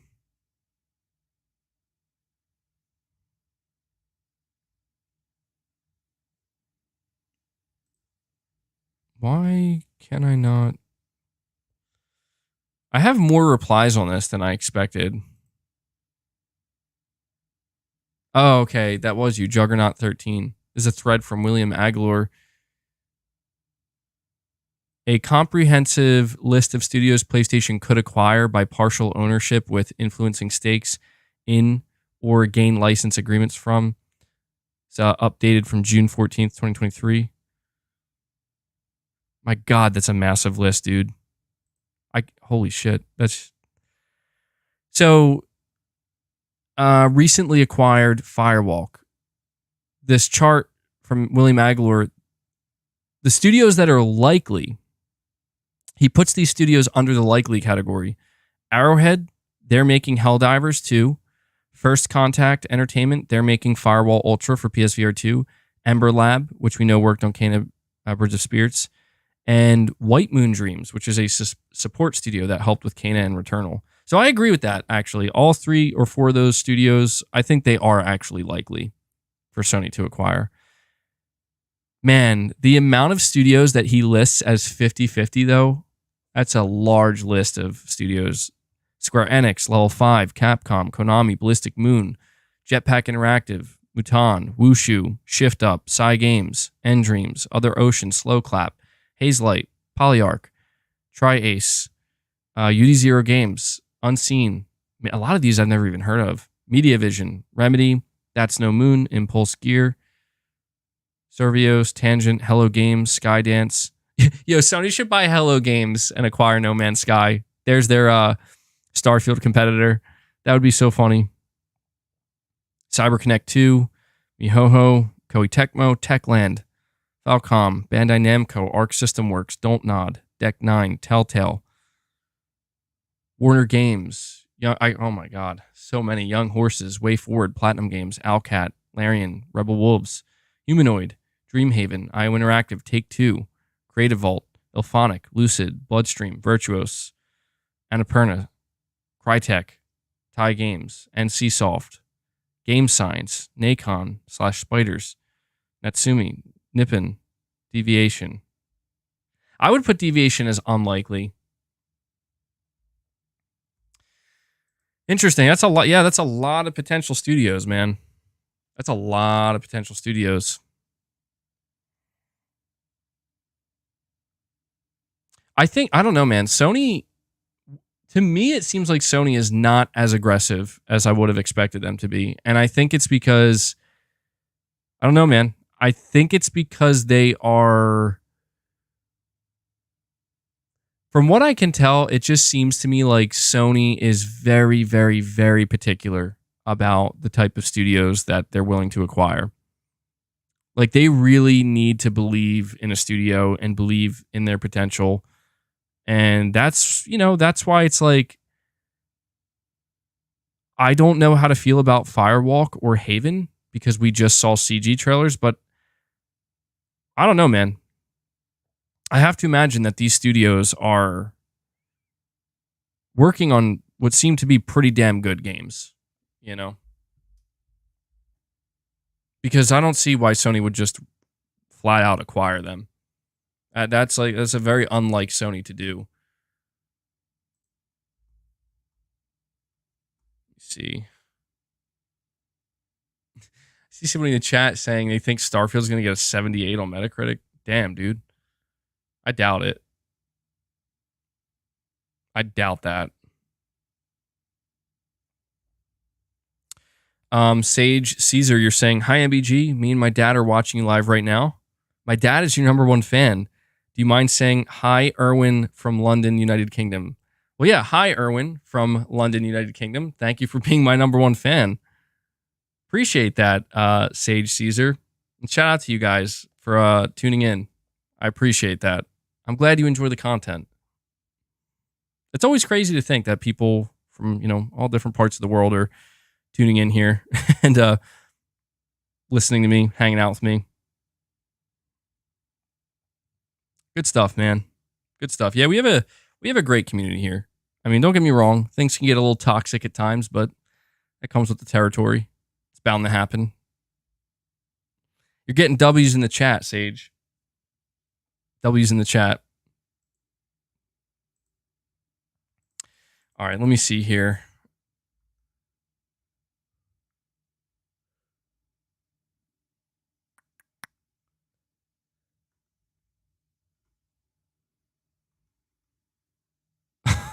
Oh my God.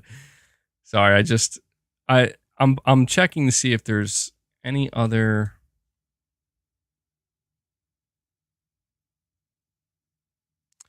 YouTube is testing a product for playing online games. What is this?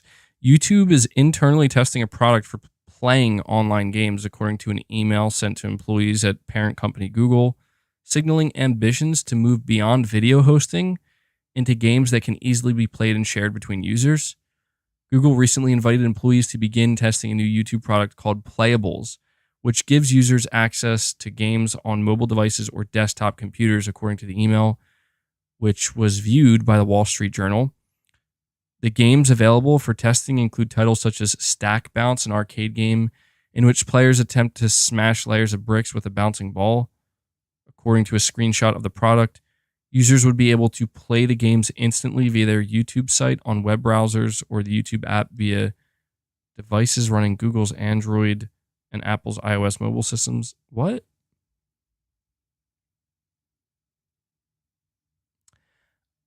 That's kind of weird. What is the point of that?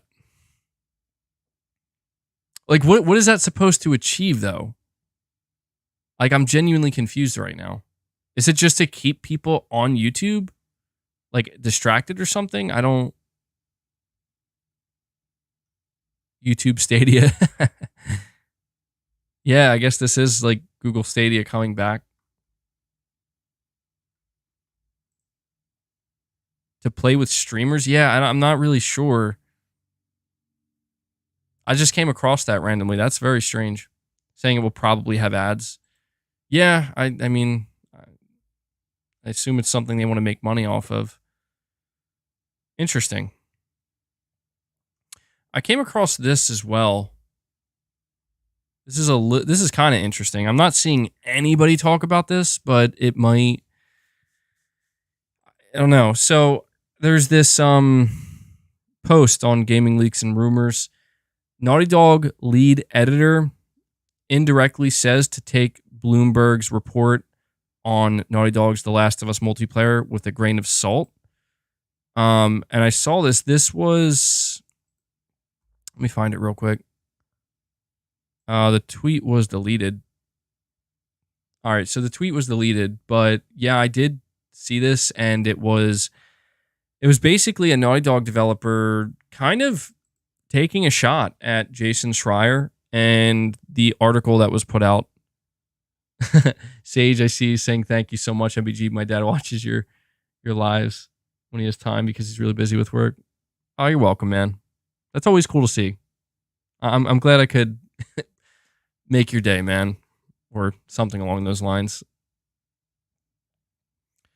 But that's really interesting to me. Apparently, this Naughty Dog developer has been working, I assume, on The Last of Us multiplayer, essentially came out and was like, hey, you guys should really take Jason Schreier's article about, what's going on right now with The Last of Us multiplayer with a grain of salt. Now, the tweet was deleted, so we'll see. I put out a tweet yesterday where I basically was saying I'm really hoping we still get to see The Last of Us multiplayer this year. I've really been waiting for that game. I'm just the wait is becoming painful. You're saying it's not deleted? I don't know. It's not? Are you sure? For some reason, it won't show it to me. It says the tweet is unavailable. Well, either way, we'll see. We'll see. We'll find out. Jay Shocker, you're saying you believe him? I do too. Because if you I feel like every time we get an article from Jason Schreier, and it's no offense to Jason Schreier, but it's just it's true. He needs clicks, just like anybody else, right? And I feel like it's always painting a very, very bad and negative picture. And it's kind of like if you read that article and what he was saying, it might not be nearly as serious as people want to believe it is, or even nearly as serious as the article made it sound, where it's like, I talked about this, and not to rehash it, but I guess it's worth doing so momentarily here. In the article, there were basically two key takeaways. Number one, Bungie evaluated Naughty Dog's multiplayer game and came to the conclusion that the way the systems are set up, or whatever plan they have in place, because this is a live service game, they fear that it won't retain players in the long run. Okay. The second main takeaway is that Sony reduced the amount of developers that are working on the multiplayer game. And this has led to a lot of people speculating that, well, if they reduce the amount of developers working on this Last of Us multiplayer game, it's probably because it's going to get canceled. I argue the opposite, though. I say, or the reason why Bungie evaluated the game is because it's pretty much done, and they needed one final green light from the live service perspective of your roadmap, and that's where it failed. And the reason why, think about it, why else would they reduce the amount of developers working on the game? You do that for one of two reasons. Either A, the game's done and it's practically ready to release, or B, the game's going to get canceled. I don't think this game's going to get canceled. Maybe I'm being overly optimistic, but I just think it's important to understand that it's not like Bungie said the game is fundamentally flawed. Bungie didn't say the game is bad. There was nothing in this article or any inside information that said there's something wrong with the game itself. It basically just boils down to that for a live service title, there's going to need to be some changes to the roadmap and I don't know, man. It's like we talked about with Bungie the other day. And so to me, it almost seems like Naughty Dog created a multiplayer game that would just be seen as like a solid multiplayer game, but not a live service. And it's kind of funny because I think some people would actually prefer that. I think some people would actually just prefer to let's just get like a no frills, no nonsense, solid multiplayer game where it's not trying to, be the game you play for the rest of your life. And I think a lot of people would actually gravitate towards that. Like it's a $70, and maybe that's what they'll do, man. Wouldn't that be really interesting if Sony made the decision that, okay, they cannot make this game work as a live service, so we're just going to fill it with even more content, and then we're just going to sell it as like a $70 multiplayer game, not a live service. That would be interesting. Saying they got to fire Evan Wells. We'll see. Saying, does anyone want live service? Yeah, some people do. Some people will deny it, but they do. I do certainly think there are a lot of people who simply don't. I firmly believe that I think with successful live service games, it's people don't know what they want until it's there. And I think you're gonna, could be wrong. Keep that in mind. It's just my assessment, my speculation. I think people are going to realize that they actually are going to want to play some of Sony's live service games, even core PlayStation fans. Because I've always tried to argue with people that, like, let's take The Last of Us, for example. If you like The Last of Us 1 and you like The Last of Us 2, they're video games. Most of your time spent in the world of The Last of Us 1 and the world of The Last of Us 2 is playing the game. And of course, it's for the story, right? Like the characters, the story progressing in a linear fashion. But you're spending the overwhelming majority of your time in that game playing it. So my feeling is that anybody who played The Last of Us 1 and anybody who played The Last of Us 2 had to have enjoyed the gameplay. If you didn't enjoy the gameplay, I don't know how you could have gotten through the game, especially the second game. You have to enjoy the gameplay to a certain extent. Now, imagine if Sony created a game based in that universe where that's pretty much what you're getting, like 90% of the time. And there will be some story stuff. There will be some story stuff with The Last of Us multiplayer, but it's you know what I mean? It's just you can enter the world of The Last of Us at any time and experience that gameplay at any time. And it doesn't have to be for any reason other than, hey, I want to play this game and experience this gameplay in this world. That's how I see it. And that's why I do think a lot of people are going to change their minds. Maybe not a lot, but some people will. I think some people will realize, like, you know what? That actually looks really fun. I don't think that everybody's going to be like, I'm playing The Last of Us multiplayer for the next 5 years of my life. But I don't see how, if you're a Last of Us fan, how you could not be at least a little bit interested in that type of game. Because one of my favorite aspects of The Last of Us is the gameplay. It has really good gameplay, really intense gameplay. A lot of times it could be has to be pretty tactical too. Like when you would play the original Last of Us factions, you had to be tactical. You had to think and plan and really be precise about, when you're going to strike, how you're going to strike, what items you have, crafting. And I absolutely would love to have a game available to play at any time. Like that's the thing too, is it's like, it's always going to be there. And at any time, like when I'm just imagining Wolverine comes out, right? Wolverine's going to be a single player game. I buy that game. I'm playing it. Maybe, I put like 2.5, 3 hours into it in the morning or something. And then later that night, I'm like, okay, I'm just going to unwind and play a multiplayer game and just like with my buddies online or something or whatever. Hey, The Last of Us multiplayer. Boot it up, boom. I'm in the world of The Last of Us, doing some missions or playing some rounds. Like That sounds awesome to me. And that's exactly the picture I'm trying to paint for you guys, is like, that's what Sony's trying to achieve.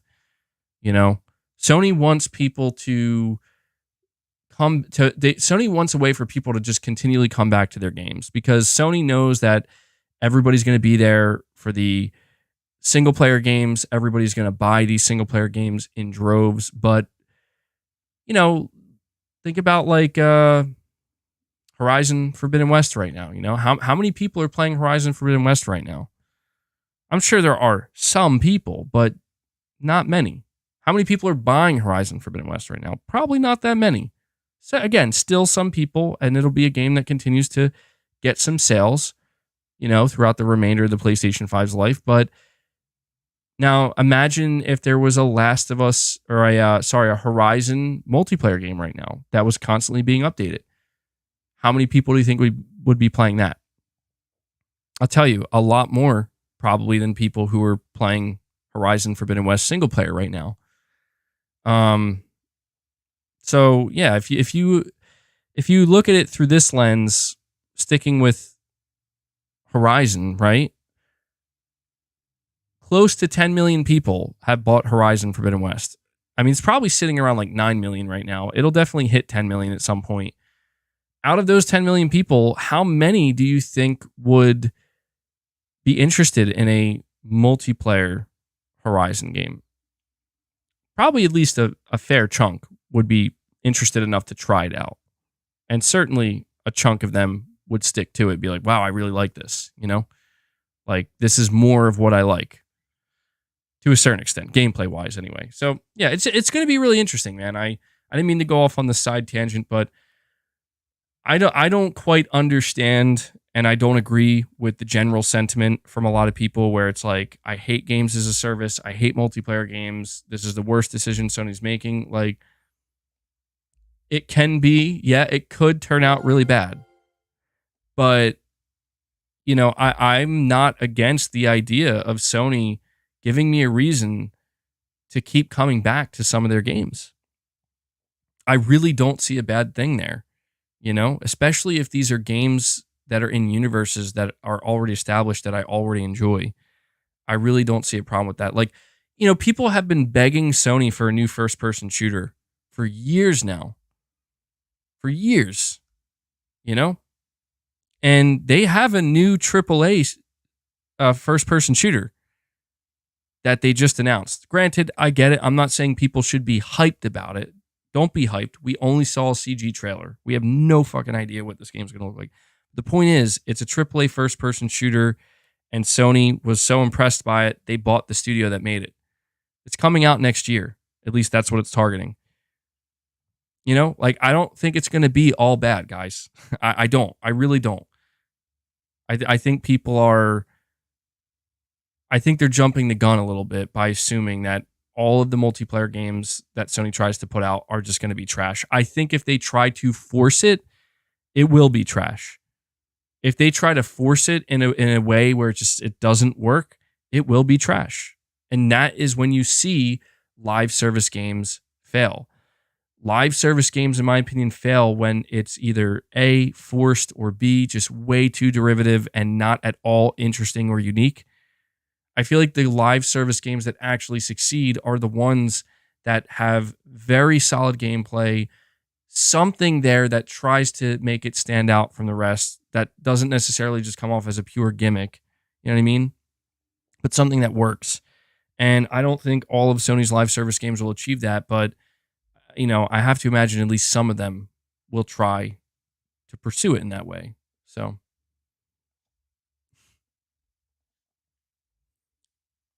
saying building live services are tough to establish nowadays. It is. It's very tough. Steady flow of content is very important. Absolutely. Yeah, that's probably the toughest part. Like, one of the games that I've been playing for a while, as you guys know, is Dead by Daylight. And I see, like, the developer that makes Dead by Daylight is Behavior Interactive. And their game is still very popular. They're actually celebrating their 7th anniversary. So this game's been going on for 7 years. Nearly a decade. Like, it's approaching a decade. And I can see the struggle where the way they do it with their game, with Dead by Daylight, is they have a big content drop every 3 months. And the content drop is like a new killer and sometimes some new survivors and like a new map and like new perks. So it's like just new stuff basically. And at the beginning of this year, they had their first content drop, and it was this new killer. I don't even remember the name of this killer, but it was so underwhelming and so boring to people. Like people were just like, "This sucks," like this is not like this is just not good. And because of that, they didn't bring people back to the game, and the numbers started to drop. And it was not like dire, there's still people playing the game and supporting it, but it's just, you're right. Like if you don't have that steady flow of content, you will not keep people coming back. And that is truly the number one key factor to a live service. It's, of course, the gameplay loop needs to be addicting, but people, no matter how addicting a gameplay loop is, will get bored and they will move on unless there's fresh content to experience with that addictive gameplay loop. Salvazardo6, you're saying gameplay is Sony's games doesn't get enough credit. I agree with that. I think there are other certain aspects to all of their different gameplay that can definitely use some refining, but I agree. And I think The Last of Us is a prime example. Dude, The Last of Us gameplay is phenomenal, man. Especially The Last of Us Part 2. Like, they really added some interesting mechanics when playing as Ellie. And yeah, just so cool, man. Like, that's why I've always been so high up on a proper Last of Us multiplayer live service, because I'm like, this gameplay is very, very good and can be very addicting. And I could, the gameplay loop is there, man. So it tells me that Naughty Dog, the problem they might be running into right now, is simply a content pipeline. Because if you don't have a compelling content pipeline and you don't keep people like truly coming back and giving them an actual reason they care about to come back, you will put out a live service that dies. And nobody wants that. Players don't want that. The publisher doesn't want that. I'm more interested to see how some of Sony's like more fantastical game, like, so London Studio is a first party PlayStation studio. They're working on a fantasy based live service game, action fantasy based. And I saw the concept art for it, and I'll be honest, I'm not trying to be like unfair. I'm just being honest. My gut reaction, an instinctive reaction to the concept art I saw, was like, that doesn't look interesting to me. That looks like every other kind of like stylized, colorful, in your face, you know what I mean? Like live service attempt. And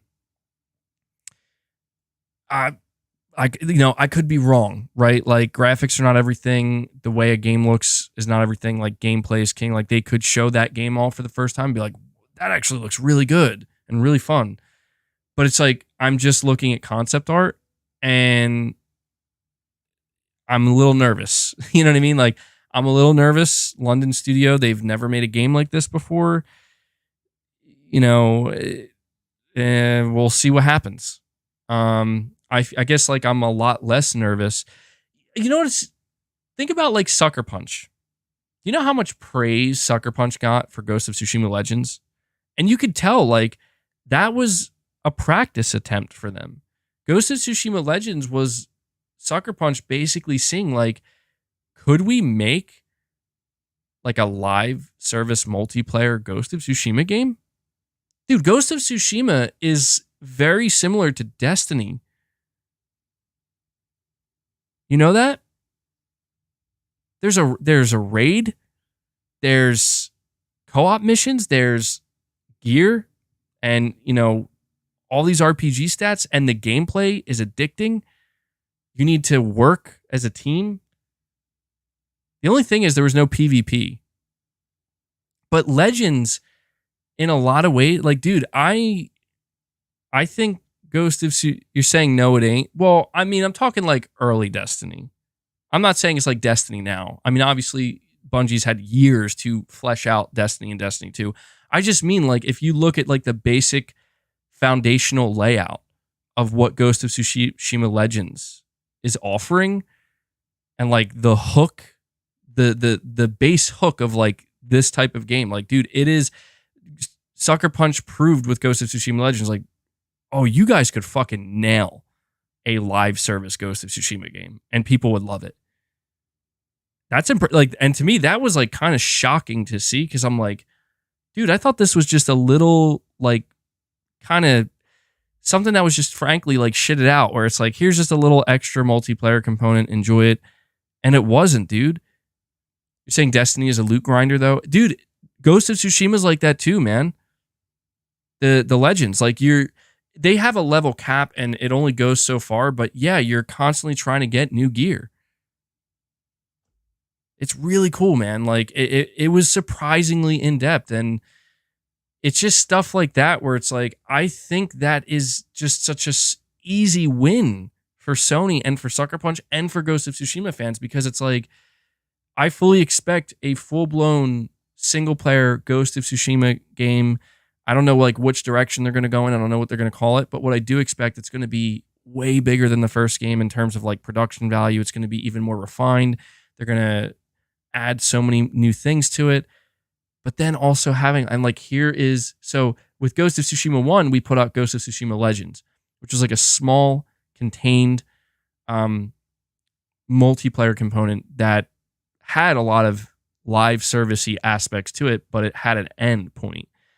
We're going all in with that. Here is basically, I don't know, I guess it couldn't be called Ghost of Tsushima Legends, but let's just say Ghost of Tsushima Legends 2. And it's just full blown. This is like a 10-year live service Ghost of Tsushima game that's going to constantly get updated, and they're always going to have new stuff. You're like, dude, I would be fucking addicted to that. I'd be addicted to that, you know?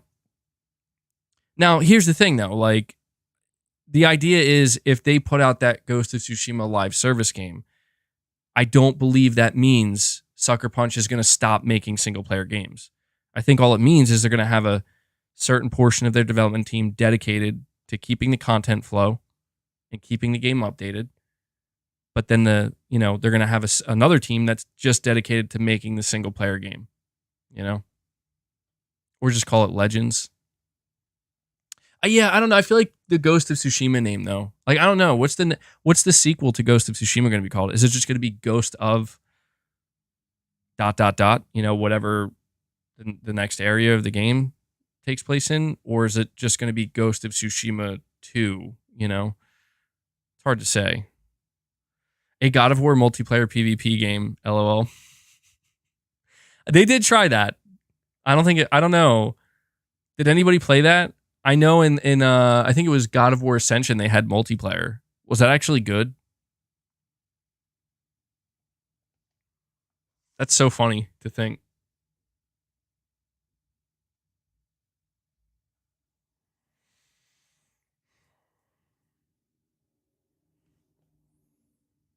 I don't know. I guess I'm just imagining in my head a good balance. You're saying it was super fun and decent too. That's crazy to think. I would just love to see a healthy balance underneath PlayStation. That's really all I care about. You know, I don't want live service to take over for Sony. You know, I don't want to see Sony blow up with live service multiplayer games and then be like, you know what, maybe single player isn't as important to us anymore. I don't want that at all. That's the last thing I want. But I do want some. You know, I want a balance. I want to be able to just look at PlayStation's slate of games and see, like, we got something for everybody. You know, we got the big AAA single player game, the more mature themed games. We got some more family friendly games. We got some live service games. Those live service games, we got more mature ones. We got more stylized ones that are more welcoming to everybody. You know what I mean? I want to see a little bit of everything. And I think if you look at the amount of studios that PlayStation has, the only thing that makes me question this is, well, there are two things. And I've been very optimistic up until this point, but there are two big problems I see here that Sony potentially running into. Problem number one, Well, I guess they actually, it really is just one problem. And that is just manpower, developers. One thing I've noticed about really successful live service games, they need, and it's kind of crazy because you wouldn't know it, they need big teams to support. A successful live service game cannot effectively be run, as far as I'm aware, by like a skeleton crew or like a small development team. They need basically like a full-blown development team. That's because, think about it. Like they're constantly working on this game, like 24, like round the clock. And it needs to be maintained. It needs to be updated. It needs new content. It needs this. It needs that. It's not just a little thing where it's like, oh, we'll just work on a little tiny DLC here and put that out. And so what worries me is that when you look at the amount of PlayStation studios and then you consider the bigger, more successful live service games, they need a lot of development manpower. I do worry that I don't know that Sony's going to be able to like, I just don't want to see a scenario where if they do have some very successful live service games that just keep growing, the last thing I want to see is like, okay, we have to start pulling development manpower and shifting it from like these development teams and putting them over here and making them, because look at Call of Duty, man, and look at GTA. I'm not saying that Sony's Activision, I'm not saying they're Rockstar, but one thing that is undeniable is that like when these games become big enough, yeah, and you're right, Halo is a good example of that. Like they just couldn't get the content flow there. When these teams, or these games, I mean, become big enough and they become these like well-oiled machines, like dude, they start consolidating their own development teams. You know what I mean? Like, Activision is the best example of like how many teams did Activision have that weren't Call of Duty developers that were just folded into Infinity Ward or Treyarch or Sledgehammer Games to just become Call of Duty developers. And like, I don't want to see that happen. I don't think it will. It doesn't make sense. Sony, they make too much money and they find too much success off of single player games. But there is a reality in the gaming industry right now where industry talent is becoming more difficult to secure because it's the realization that publishers are having, and is that there's a limited amount of talent to go around, man. And you can have all the money in the world, you can have all the resources, but the most important resource, that is development talent, is actually limited. So it's, that is the only thing I worry about. Like I just painted a scenario for you where it's like Sucker Punch puts out Ghost of Tsushima 2. It's this big AAA single player game. And then they put out this full blown Ghost of Tsushima live service game. But what if that Ghost of Tsushima live service game is super, super, super popular and people are just in love with it? And suddenly Sucker Punch is like, we need to put more of our development team on this to properly manage it because it's growing bigger than we thought. Does that mean, okay, well, what about the next single player game from Sucker Punch though? Is it going to get delayed or, like what's going to happen? You know what I mean? It's like, we don't know. We really don't know. And it's, this is where I think Sony, if they can thread the needle here, and this is going to be Jim Ryan's legacy, right? For PlayStation. Sony has to thread the needle. That's going to be Jim Ryan's job. And that comes down to management. And can Sony effectively manage this? Can they manage the production of AAA single player titles and big live service games that will potentially be successful? Because number one, making big AAA single player games, as hard as it is, requires a ton of money, requires a ton of manpower. Number two, creating a successful live service game is even harder because, they're a dime a dozen these days, and live service games it is, but very rarely do any of them really rise to the top.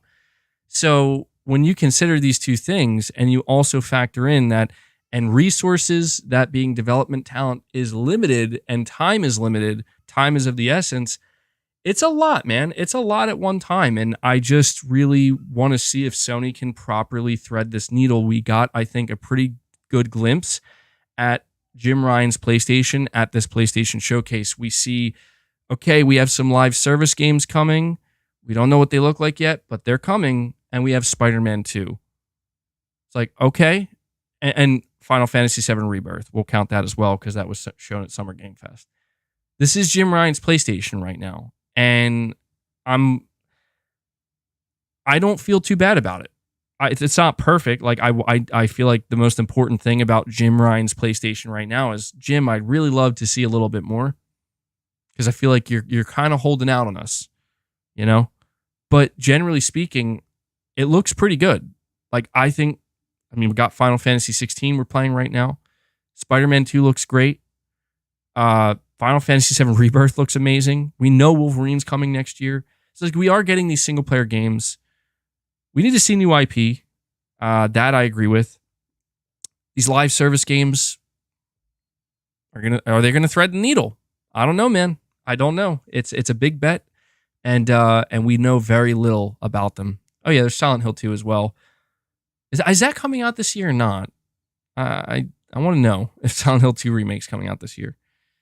Yeah, I just kind of wanted to have this conversation towards the end here, just talking about this aspect, because it's something we've continued to talk about. But I think until we get answers, the speculation can go on and on and on. But sometimes I just enjoy talking about it because I'm excited, man. I have to say, like, I'm trying to be optimistic. I do feel optimistic about PlayStation. I mean, we spent the first half of this talking all about industry consolidation, what Phil Spencer's saying, Microsoft, Activision, blah, blah, blah. But let's not forget, Jim says they got some good stuff cooking. So you want the truth, MBG, but can you handle the truth? I don't know. What is the truth, man? It depends. All Sony needs is a live service knack, instant money. I agree. Knack 3, full-blown live service. It's the next GTA Online right there. It's the next GTA Online. They'll just print money, bro. Helldivers 2 this year. Yeah, dude. That's another great example. Like, I think Helldivers 2 looks very promising. I don't know if that's necessarily going to be one of their live service games, but it looks good, man. Helldivers 2, I really want a release date on that. This is why I feel like, I don't know, man. I feel like as a PlayStation player, I'm eating pretty good. Now, I get the quotes. I know the quote. Saying MVG doesn't even get a few good... I know the quote. But I was just genuinely wondering if there was some kind of truth that needs to be revealed that I don't know about yet. So don't worry. I got the quote. I understood that reference.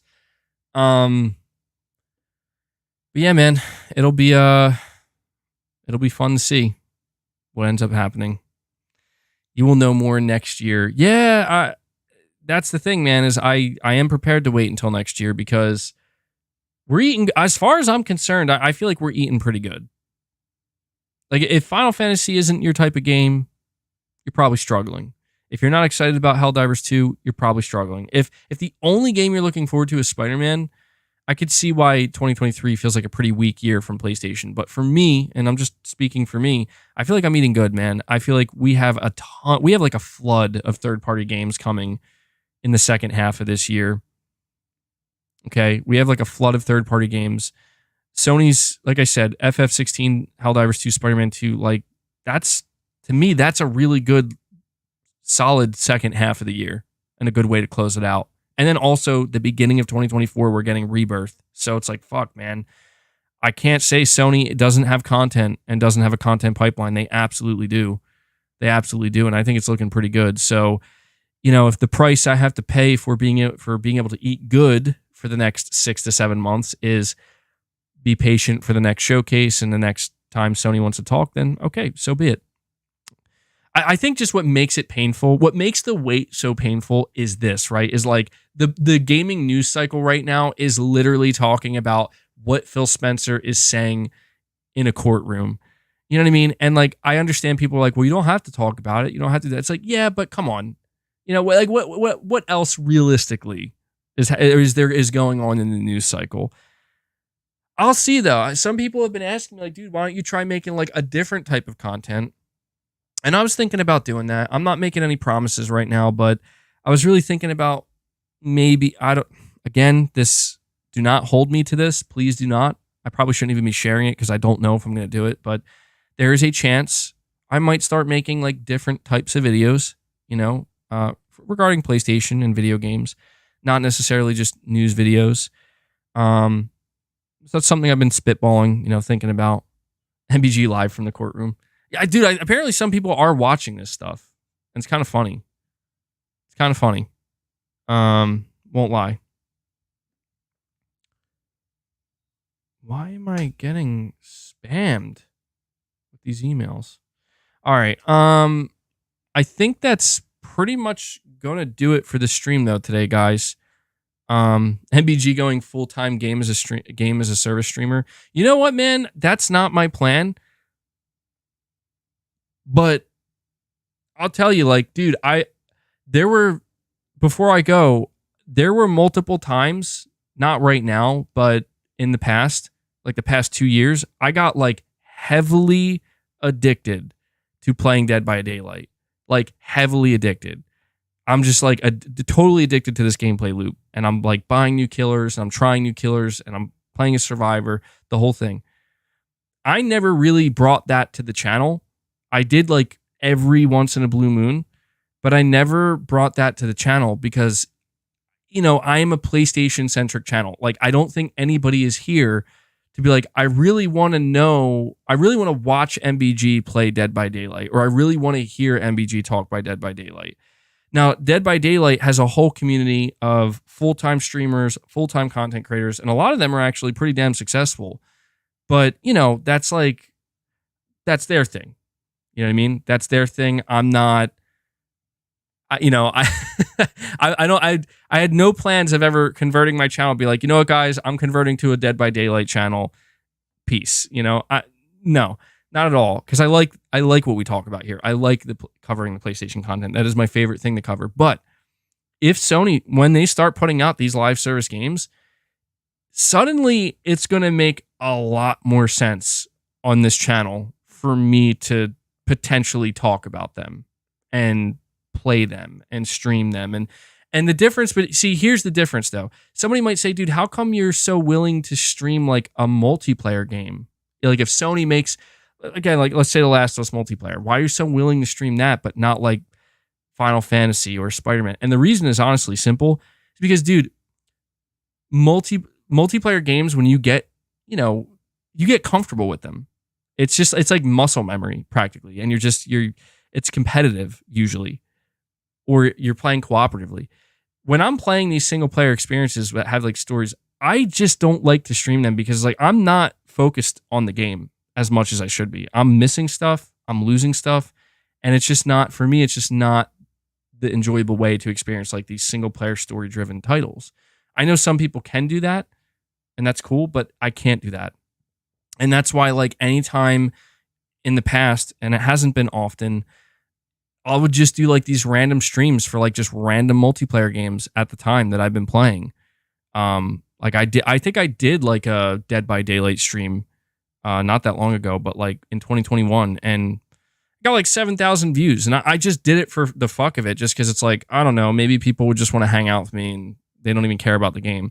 But the dynamic changes when it's like, hey guys, The Last of Us multiplayer's out. I'm going to stream this. Now, I'm not saying I'm going to be a full-time Last of Us multiplayer streamer. Not, that's not the plan. But people might like that because it's like, hey, this is The Last of Us. This is a PlayStation channel. And I'm pretty sure there's going to be a fair amount of people at least subscribed to my channel already that are like, yo, I'm going to play this game, or I'm going to go try it out.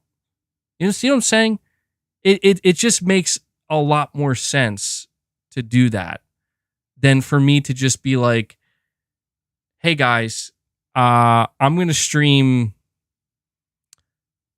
I don't know, like I'm going to stream XDefiant here on the channel.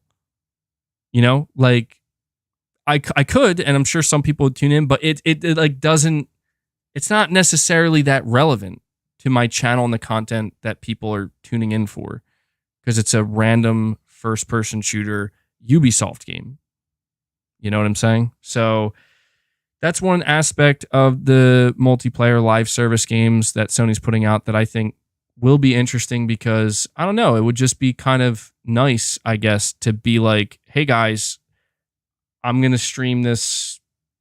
I don't know, like, what's another multiplayer game? Like Concord, right? I don't know. Like Concord's going to be a first person PlayStation exclusive shooter. What if it's really fucking good? What if it's like, holy shit, this game is incredible? You know, it's like, okay, yeah, there we go. I can create. It makes sense for me to just suddenly start creating some content on this game, because this game is a PlayStation exclusive, and that's what people are expecting me to talk about here on the channel. You know what I mean? So it's kind of cool. I guess I'm just saying it's going to be able to add a lot more diversity to the conversation regarding PlayStation.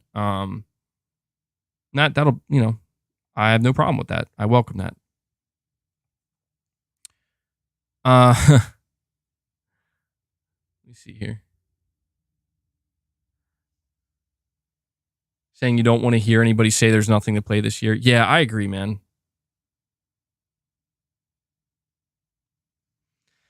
Enrico, you're saying we don't want to watch you play online or play online games? No, dude, trust me, man. These things are going to happen more. You need to understand, like, I'm not going to be the one. Okay? Sony's going to be the one. That's the point. That's the point. What I mean by that is we may approach we could see a scenario where let's just set, this is total hypothetical, and this is where I'll end the stream. Sony does a second showcase this year. I'm not expecting it, but it's just a hypothetical. They reveal The Last of Us multiplayer, and they announce it's launching early next year, like in February or March or something. And after they reveal it, people are going nuts, because people are like, holy shit, that looks amazing.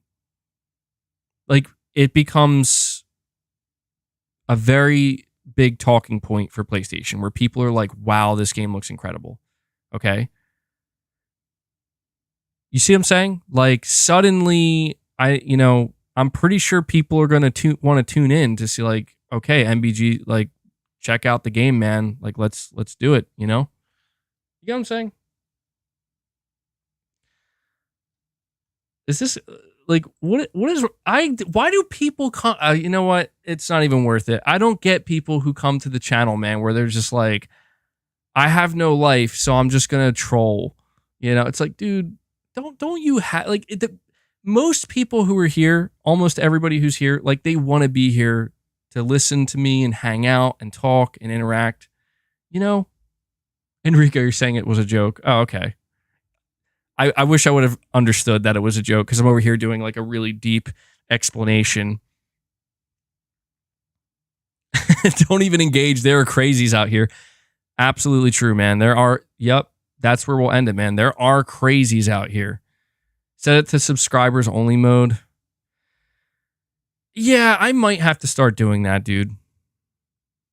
I might start doing that. Not to strong arm people to subscribe, but just because it's like, look, if you're gonna be here to troll, I at least want you to add to my subscriber count. You know what? I'll be honest, that I do want to strong arm them. I do, because it's like the people who want to be here are already subscribed. That's just a fact. You know what I mean? The people who are here, you know, to troll, they're not going to subscribe if they don't have to. So I'm just saying I want to get more out of the trolls, because they're going to be here no matter what. All right, guys, that is going to do it for this stream. Jesse, thank you so much for that $2 super chat, closing it out for the day. I really appreciate that. Space Gambler Jr. saying gifted subs. Yeah, we didn't. Actually, dude, I think today is like the first stream in forever where we didn't get any gifted subs, which is, I didn't even notice that. It's cool though. I mean, we had a stream yesterday. I think we got over like 80 gifted subs. So it's like, dude, it's all good. You know, we still got the train rolling. Yeah, I stream a lot too. So it's like, I don't expect everybody to be able to keep up. I stream literally almost every day. So it's, it's a lot, but we did get quite a few super chats today, so I do want to thank you guys for that. We did get 2 new members, though, 2 people who decided to become channel members, so thank you guys for that. Shout out to you guys, and a big shout out to everybody who, who just hung out with me today.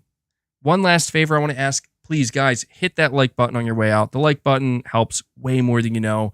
It basically signals to YouTube to try to push the content out and grow the channel. So if we could get to 300 likes, if everybody could just hit that like button on your way out, I'd really appreciate it. And I also want to give one last shout out to Devil Shooter for doing the timestamps. He's been doing a great job with them, getting them up pretty quickly. So thank you, Devil Shooter, for doing that. And yeah, that does it, guys. I'm probably going to take tomorrow off unless something, comes out. So with that being said, I will catch you guys probably next week. So until then, I hope everybody enjoys their day and take care.